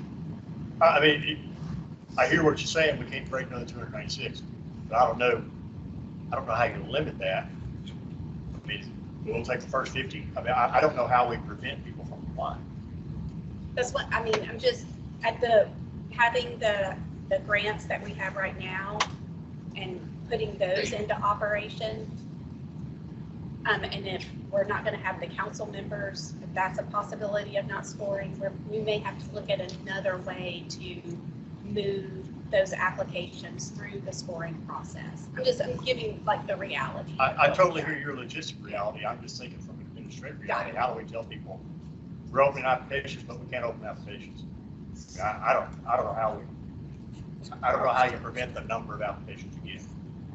I would continue to advocate for us evaluating, grading those applications. I Yeah. think it keeps us involved. It helps us I'm understand good with that. what's going on. That helps me out. And I would offer to that as well, the discussion that's happened today, if we had not graded those applications, Worse you was would no. know, there would have been a tenth of the discussion we Yes. had. Okay, I'm good with that. I'm good with that. Yeah, and I'm not sure where that, yeah. I'm sorry, Lynn. That's okay. But go ahead. One thing that I think is important going forward, if we continue to grade, that we have an opportunity to make comments, because there is nowhere to make comments on, like, when you're reviewing a budget, you know, yes, did the budget meet this rubric for this score?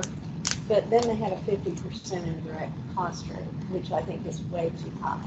There is no way for me to be able to say, yes, this budget looks great, but I'm concerned about 50% going to ed. Yeah, that's one thing I would bring So- back to you guys, what revisions need to be made to the Smart Simple platform. Wayne? Not scoring the results. I think that would help us to learn a lot, because we don't have any results yet. We don't know. But when we do have results, before we start handing out money again, I'm not sure that maybe we shouldn't spend as much time scoring the results as we did scoring the grants. Tell me a little bit more. Well, we're going to be done with our first year this time next year. Okay, we're going to give out a bunch more money. Okay, that's all good. Okay, but it'd be nice to know who was affected. Oh, I see, the outcomes. And I think we need to score that just like we scored the grants. And I think the same people ought to be scoring it, because then we get to close the feedback loop. It's all about outcomes and what works and what doesn't work, how we move forward. When we first started this process, I mean, that was my opinion from the very start. The only thing that matters is outcomes. Yeah. You know, the only thing that matters is fewer people holding those daggone pictures. That's what matters. And I agree, Wayne, and I think that we've got to have the courage to do that, and we've got to have the courage to move money from things that aren't working to things that are, and that'll be a paradigm shift. Judge, I'm sorry. I think a lot of this went through implicit bias on this first round. We went on what we knew, and we don't know much. It might be a point of order to have some education, like we started at the very beginning, getting us taught up on some of the current issues that, you know, I'm retired. I'm not in the game as much anymore. I don't keep a thumb on it like I should. And if we know trends or know where our interest needs to lie, then I think we'll do a better job at scoring and recording. So I think we should go back to some of that as we go. As we analyze these out, analyze what we've done, like break it down statistically, start learning where we may have gone wrong and try to correct it as we go. Thanks, Judge. And just remember, this changes. It's going to change from year to year. Where our input, we saw what resources, where we put those last year. See what that investment is and see what the yield is, what's coming from those based upon the program management response. And then where are we going? Like the judge is saying, where are we going from here? And what needs our focus for next year? This is helpful. Thank you guys very much. Thank you all. All right, we have one final topic. At the last meeting, I brought this to you guys, the Hoover Institution that is wanting to work with individual agencies, and y'all wanted to hear from Dr. Blotny.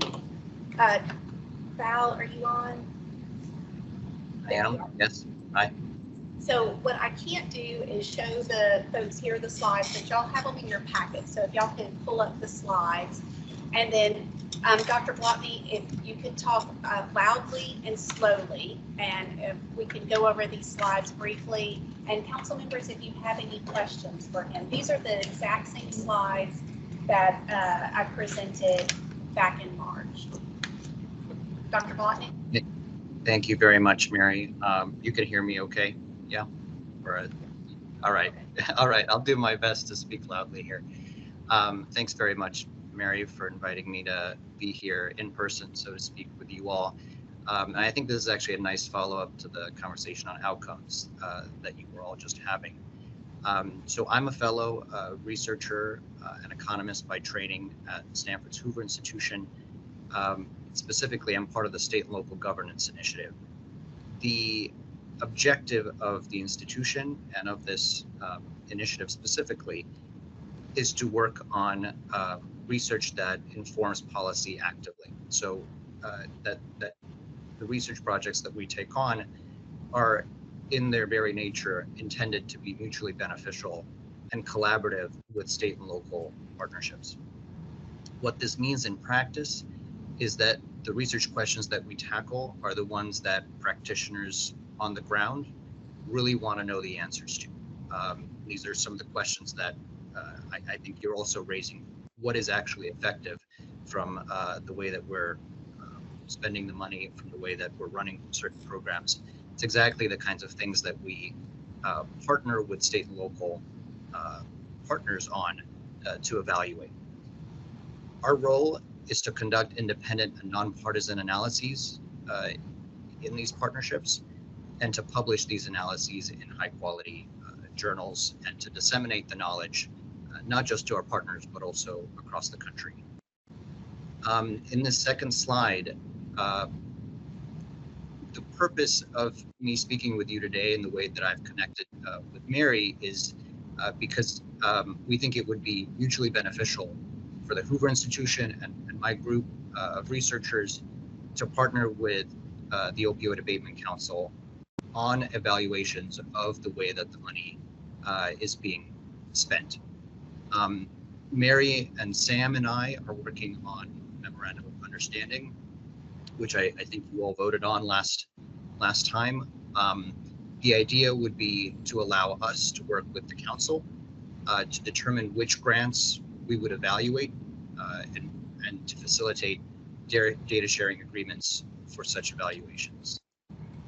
I would be the team lead for these kinds of evaluations. I have a PhD in economics from Harvard and over 10 years of research experience studying with state and local partners mental health related questions specifically, including questions around involuntary hospitalization and medication adherence for antipsychotics and for OUD medication. We have, just to give you a sense of our portfolio, we're actively working right now with Allegheny County's Department of Human Services on a number of these mental health related research questions specifically. We've had partnerships with the Texas Department of Public Safety, with the Massachusetts Department of Transportation. So entities across issue areas and across the country. This partnership, we believe, would be mutually beneficial.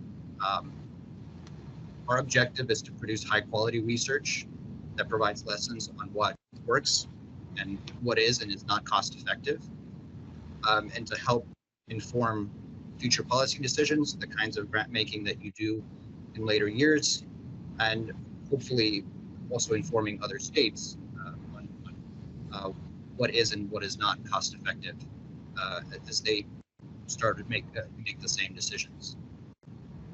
We will serve as independent evaluators. Our research will be free of charge. We're salaried employees of our academic employer. And part of that is to ensure that the analyses and recommendations that we provide are credible for you all, but also for the public. We'll publish in academic settings to disseminate the knowledge, and we'll have conversations with all of you and with policymakers nationwide about our takeaways. And we'll work with the Stanford IRB before we even get started to make sure that the data that we obtain through this process conforms with all the security and privacy measures that need to be taken to make sure the analyses are respectful of everyone's security and privacy. So that I'll pause there. Overall summary of, and we'll open it up for questions. Voted on giving the executive director permission to develop a memorandum of understanding with the Hoover Institute, and Sam and I have been working with Dr. Blotney and their policy and legal department. Y'all wanted to hear from him. Any questions for Dr. Blotney?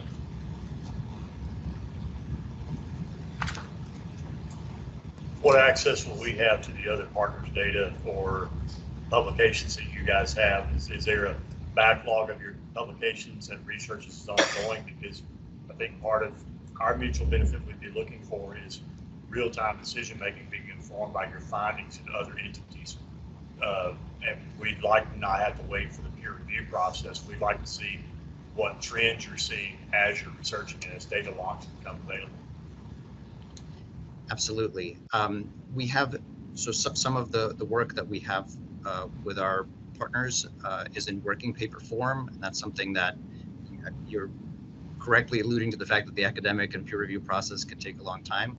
So that's something that that's been done. I can share already with the council if that's of interest. And ongoing evaluations of the grants, I'd be happy to, it would be part of the collaborative spirit. We would share with all of you what we're seeing in real time. It may not be, the analyses may not be peer review quality, but we'll share all those caveats with you as we move forward. Yeah, but my hope is also to to put resources towards this.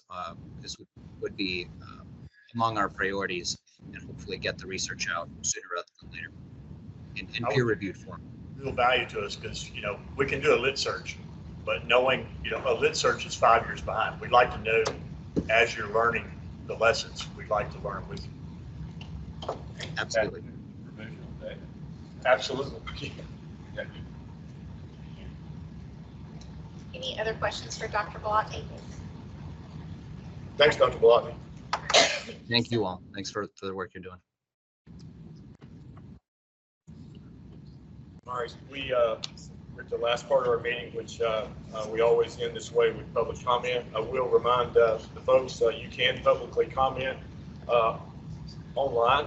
Mary has put up how to do that, how to virtually raise your hand, which I have never been able to master. And then the people here in the room with us in Memphis. We'd like to remind you that if we don't answer questions during this, we'd like you to keep your comments to 2 minutes or less. We don't answer questions, but it's been my experience that after we're done, that somebody, we usually try to give you some direction. Go ahead and open the floor for public comment. Yeah, we'll start in the room I'm in, since I can just turn around. Yeah, we're gonna make you come up and stand in the gauntlet. Up front. You may stand or sit. If you don't mind, just tell us who you are. Certainly. Oops. And there's Got a your gauntlet. Yeah, what's your Hey, thanks y'all for coming to West Tennessee. My name's Peter. I'm a professor at Rhodes College. And just for a little bit of context, I wrote 4 of the applications from West Tennessee, one of which was funded.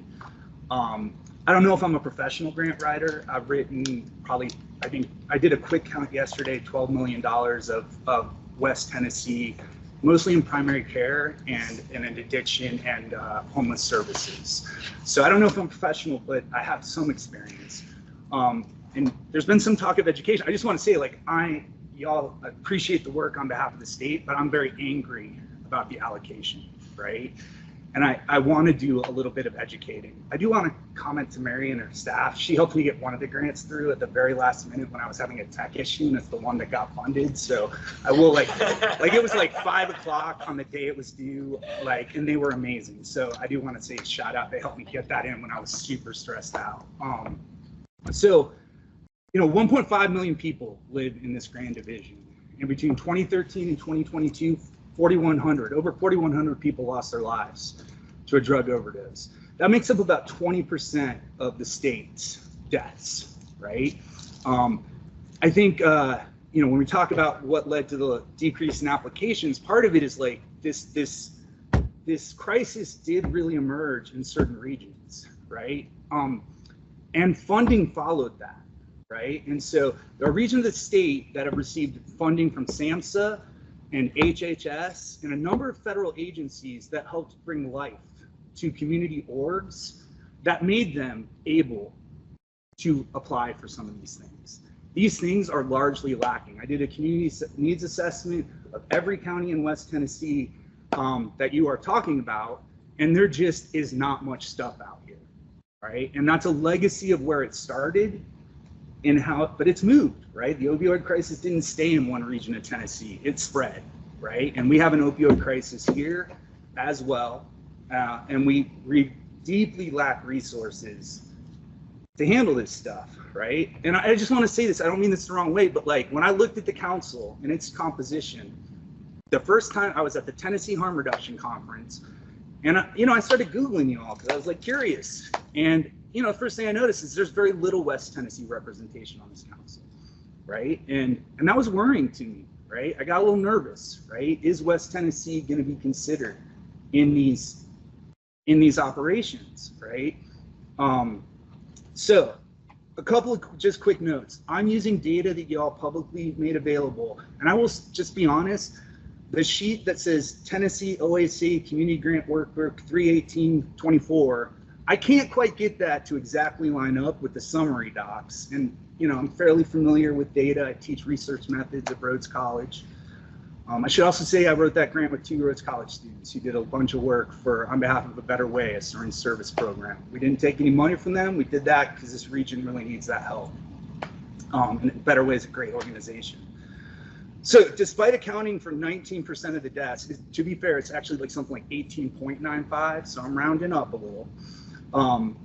Despite accounting for 19% of the deaths, the region, by my count, when I add it up, it's 3% of the overall funding. But I'll agree, I can't quite figure out on one spreadsheet. But even if it's the 9.6 million y'all put on there, that's 4% of the allocation, right? And as it's already been commented, our success rate was far below the success rate of those other regions. Now, maybe I did a bad job, right? But I put a lot of time into it, and I've had other things funded at a federal, state, and local level, right? And here's some data realities I noticed. Like there are organizations themselves that got double-digit allocations more than the entire West Tennessee region. Right? And what I want to talk to you about your scoring device, I teach research methods. If your scoring device isn't leading to an outcome that seems right, then the scoring device also has issues. It's not just the people writing to those scoring devices, right? But I certainly have some stuff to learn, but we haven't gotten any feedback on that scoring either, right? When I write to the federal government and other agencies, I usually get a report and they kind of tell me, hey, this is what didn't go so well.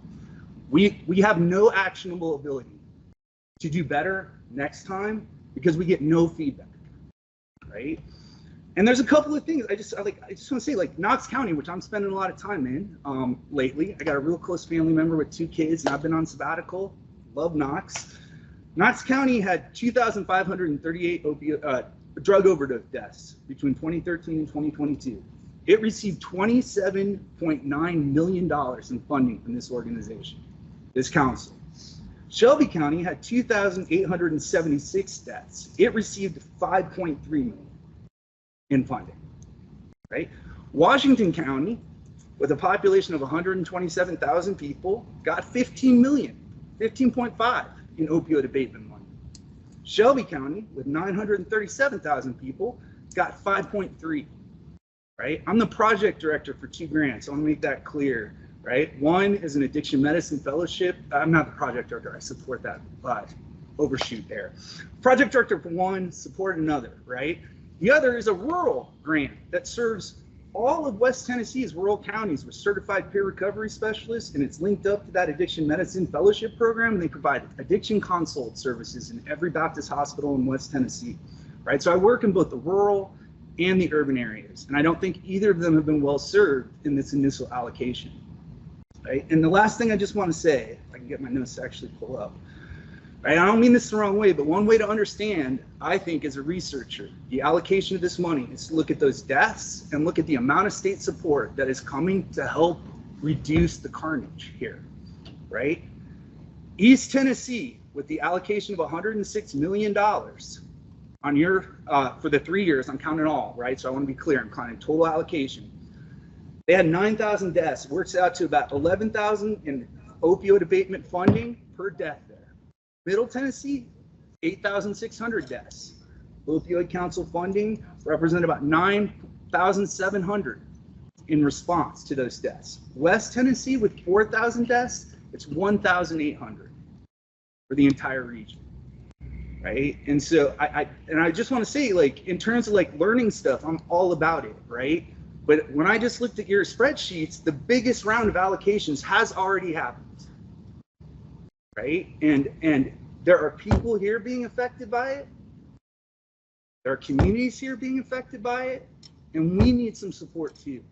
And you'll see some of those applications go up when some local organizations have a foothold. Like what you're seeing in East and Middle is partly the result of federal funding that started before this abatement money. And it gave birth to a bunch of wonderful organizations. Like I go out to East Tennessee for like look what's possible, right? Like I literally go out there and say, look at what community has come to do. But part of that was because of money that already came down. The lack of applications isn't a lack of need, it's a lack of money. That started a long time ago, and we need some help over here as well. Thanks y'all for your time. So I am just going to follow up Peter real quick. My name is Emily Vaughn. I'm an emergency medicine board certified physician. I've practiced for about 15 years, working in and out of the methadone clinic a little bit. Had a little bit of a passion for opioid use disorder and decided last year against my, I don't know, I think maybe I lost my mind, decided to go back and do an addiction medicine fellowship. So I'm one of the fellows that has really benefited from the federal grant that was given to us. There are 5 fellows. We practice out of Baptist Memphis primarily, but then we also are in a lot of the rural communities. We serve 14 other Baptist hospitals in the tri-state area, which includes West Tennessee, Arkansas, and North Mississippi. We are super, super busy. We are only scratching the surface, really at this point, of what is available to be seen. We see about between 140 to 170 consults per month. I've had up to like 15 consults in a day. We are the only hospital system in the area that has addiction medicine consulting service. So I've had colleagues from other hospitals that have called asking for recommendations on what to do for patients that have a history of opioid use disorder. Where do I send these patients? How do I get follow up for them? I've had other patients that I've seen in clinic, because we also have a clinic in Memphis, we have a clinic in Jackson, and they have come to me after having prolonged hospitalizations at other hospitals. They were not started on any medications for opioid use disorder, that sort of thing, which would have been kind of an ideal opportunity for them. So we just are concerned that without further support from groups like the Opioid Abatement Council, that we are at risk of not being able to continue. We see the true need for addiction medicine specialists in the hospital systems and in the communities. A lot of our patients are traveling from hours away to come to our clinics, and so although we are in Memphis, we are in Union City, so we go there by telehealth, and we see patients and start them on medication and give them other resources for behavioral therapy or what other outpatient services they need. So in a plea for when you look at community grants for 2025, we would love for you to consider funding other things like us that are putting other physicians out of the community to treat this. Thank you. Anyone else? Albert? Good afternoon. My name is Albert Richardson. I'm the CEO of the Capital. And let me say, first of all, I understand what you guys do is not easy. Sitting around the table making those kind of decisions extremely difficult and stressful. When I heard something today that was impressive to me and extremely important for everybody who's sitting in this room, and that was the advocacy and the outreach. Implementing that component where you have a local, community-based connection that puts your finger on the pulse of it to help you make those kind of decisions you need to make in life. That's extremely important. While, I think you guys are trying to make some adjustments to that, looking at some areas that can be improved upon, that many of us have to do every single day. I want to thank you guys for taking the time to do that. I want to thank you for being in this event. It was important that you came here and had this discussion so we kind of be a part. We look forward to the next round. I think there was a lot of important things said that is impactful going forward. This community, you know, Shelby County has always been a state of its own. And I guess it'll remain that way. But it's important that you get to know how the community works. Yes, you get to know the needs of that community. And the only way to know that is that you get the assessment of the needs of the people who are to determine and help you make your decision. So, you know, I look forward, Dr. Lord, to the advocacy committee. That's going to be extremely important in outreach. I think it'll have an extreme impact on how those dollars are shared across the state. Thank you. Thanks, Doug. Thanks for coming. You mind, Doug? One more. Yes, ma'am. And I'm sorry, I don't know your name. It's all right. I'm Paula Hopper. I'm the executive director of Serenity University. But I'm also the chair of the Children and Treatment Consortium. And we come together as a collective of agencies that work together to expand services on Shelby County. So I agree with Albert. I really appreciate that you guys are taking into consideration our area in Shelby County. There's a lot of amazing stuff happening here. We are at the forefront in collaboration. We work with the health department, all of our communities. We have a whole group of over 90 to 100 providers. All areas of treatment, from housing to treatment to emergency rooms to EMS to law enforcement. We are working diligently to try to help save the lives of the people in our community. And our community is dying too. And we really want you to hear that. We want to work, we want to do anything that we can to help save people's lives. So I appreciate the time that you're putting into it and the commitment to revisit it. And we're willing to revisit our applications and our processes and to work together because we know what's happening here. And we know we can make a difference and a better, we can help people. So just appreciate your time and commitment for showing up in Memphis today. I know you hear a lot of things about Memphis, don't believe it all. You know that we've got some powerful stuff happening, right? And we want to show the rest of Tennessee. I disagree. I know everybody says we're our own state. We're a part of Tennessee. And we love our community just as much as everybody else. So we just want to show you what we're doing. So thank you for your time. Thank you. Yeah, I think we have a couple online. Again, the hand thing is going to throw me off. I'll let Mary handle it. All right, Dean Graber, he's already on camera. Dean. Yes, thank you. Hello, my name is Dean Graber, and I'm from Nashville. I'm speaking briefly as an individual. I'm a native Tennessean who works with individuals and families across the state who are affected by addiction. This is the third meeting I've attended, and for the third time, I'd like to thank the council members and staff for the important work they're doing. And today, I'd also like to thank you for starting to address the need for greater participation by family members with lived experience. And thank you also for considering the demographics of the council. I believe that your proposal for our community advocacy panel is a positive step in the right direction. So thank you all for moving quickly on this. I do have one suggestion. I noted that the first words about this advocacy panel said members will have no decision-making authority. So the first question I wondered was why? And I urge that a few of the people on the advisory panel actually be allowed to have some decision-making authority by being nominated to serve also on your council. So, which doesn't make the decisions.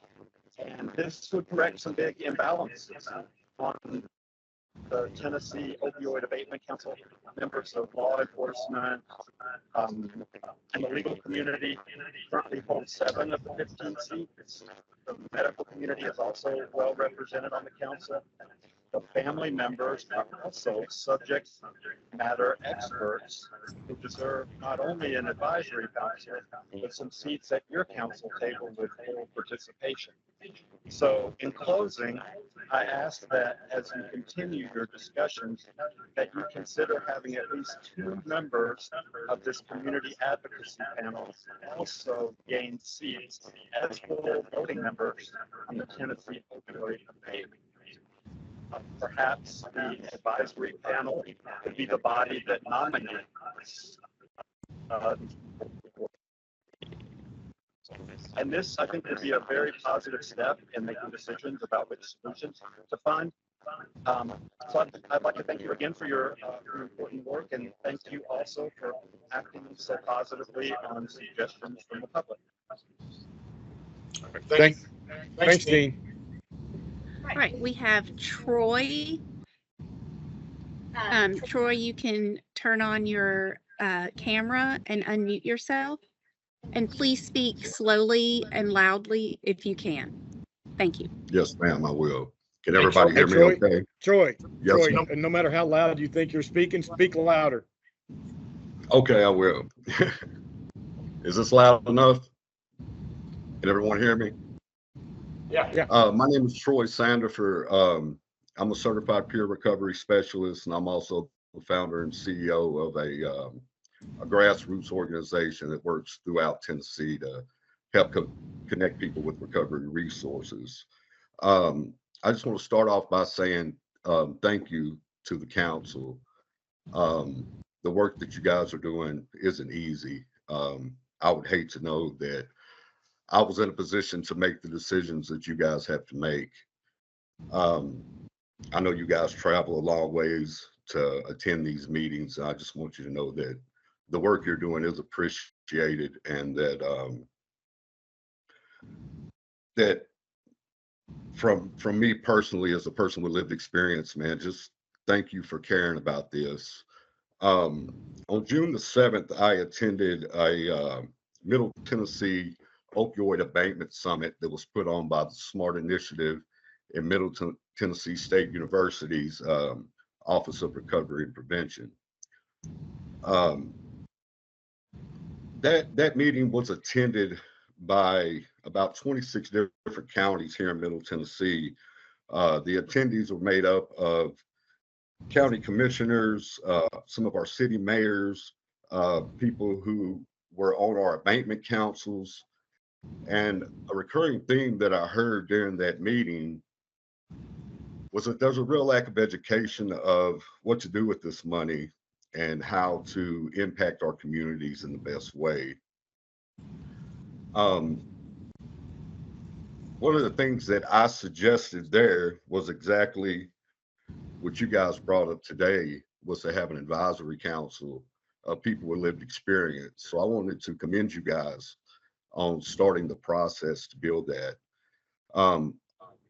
I would also like to advise that on that council that you're going to have, include people with lived experience. You need people who have suffered overdoses, people who have been through the process of recovery, people who have been incarcerated, as well as the families of people who have lost their children.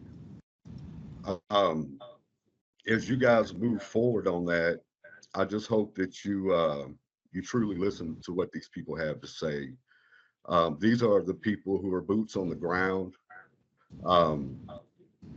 Individuals like the people I associate with every day are dealing with this problem face to face on a by every single day. So I just wanted to say thank you guys, and just to commend you for making a step towards that, and just to be very, very conscious of, as you put these 16 people in place, to choose people who have really been there and who have who've lived this. Thank you. That's all I have. Thanks, Troy. Miss Addie, Next Step Initiative. You can turn your camera on, please.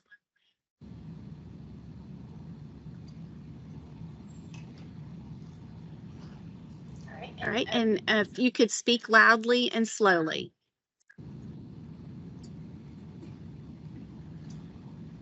You're on mute. You're on mute. Miss Miss Addie, you're on mute. Can you hear me now? Yes. Yes. Okay. I'm from Next Step Initiative. We've been in business for September will be 7 years. We've had one semi-big grant. The rest of our grants were very small. And for the last 2 years, there's only been 2 of us working volunteer and got tons of stuff done without throwing a bunch of numbers at you. I guess my question is, what about the small grassroots organizations that don't have the money to put forward in order to get it reimbursed? How are we supposed to deal with that?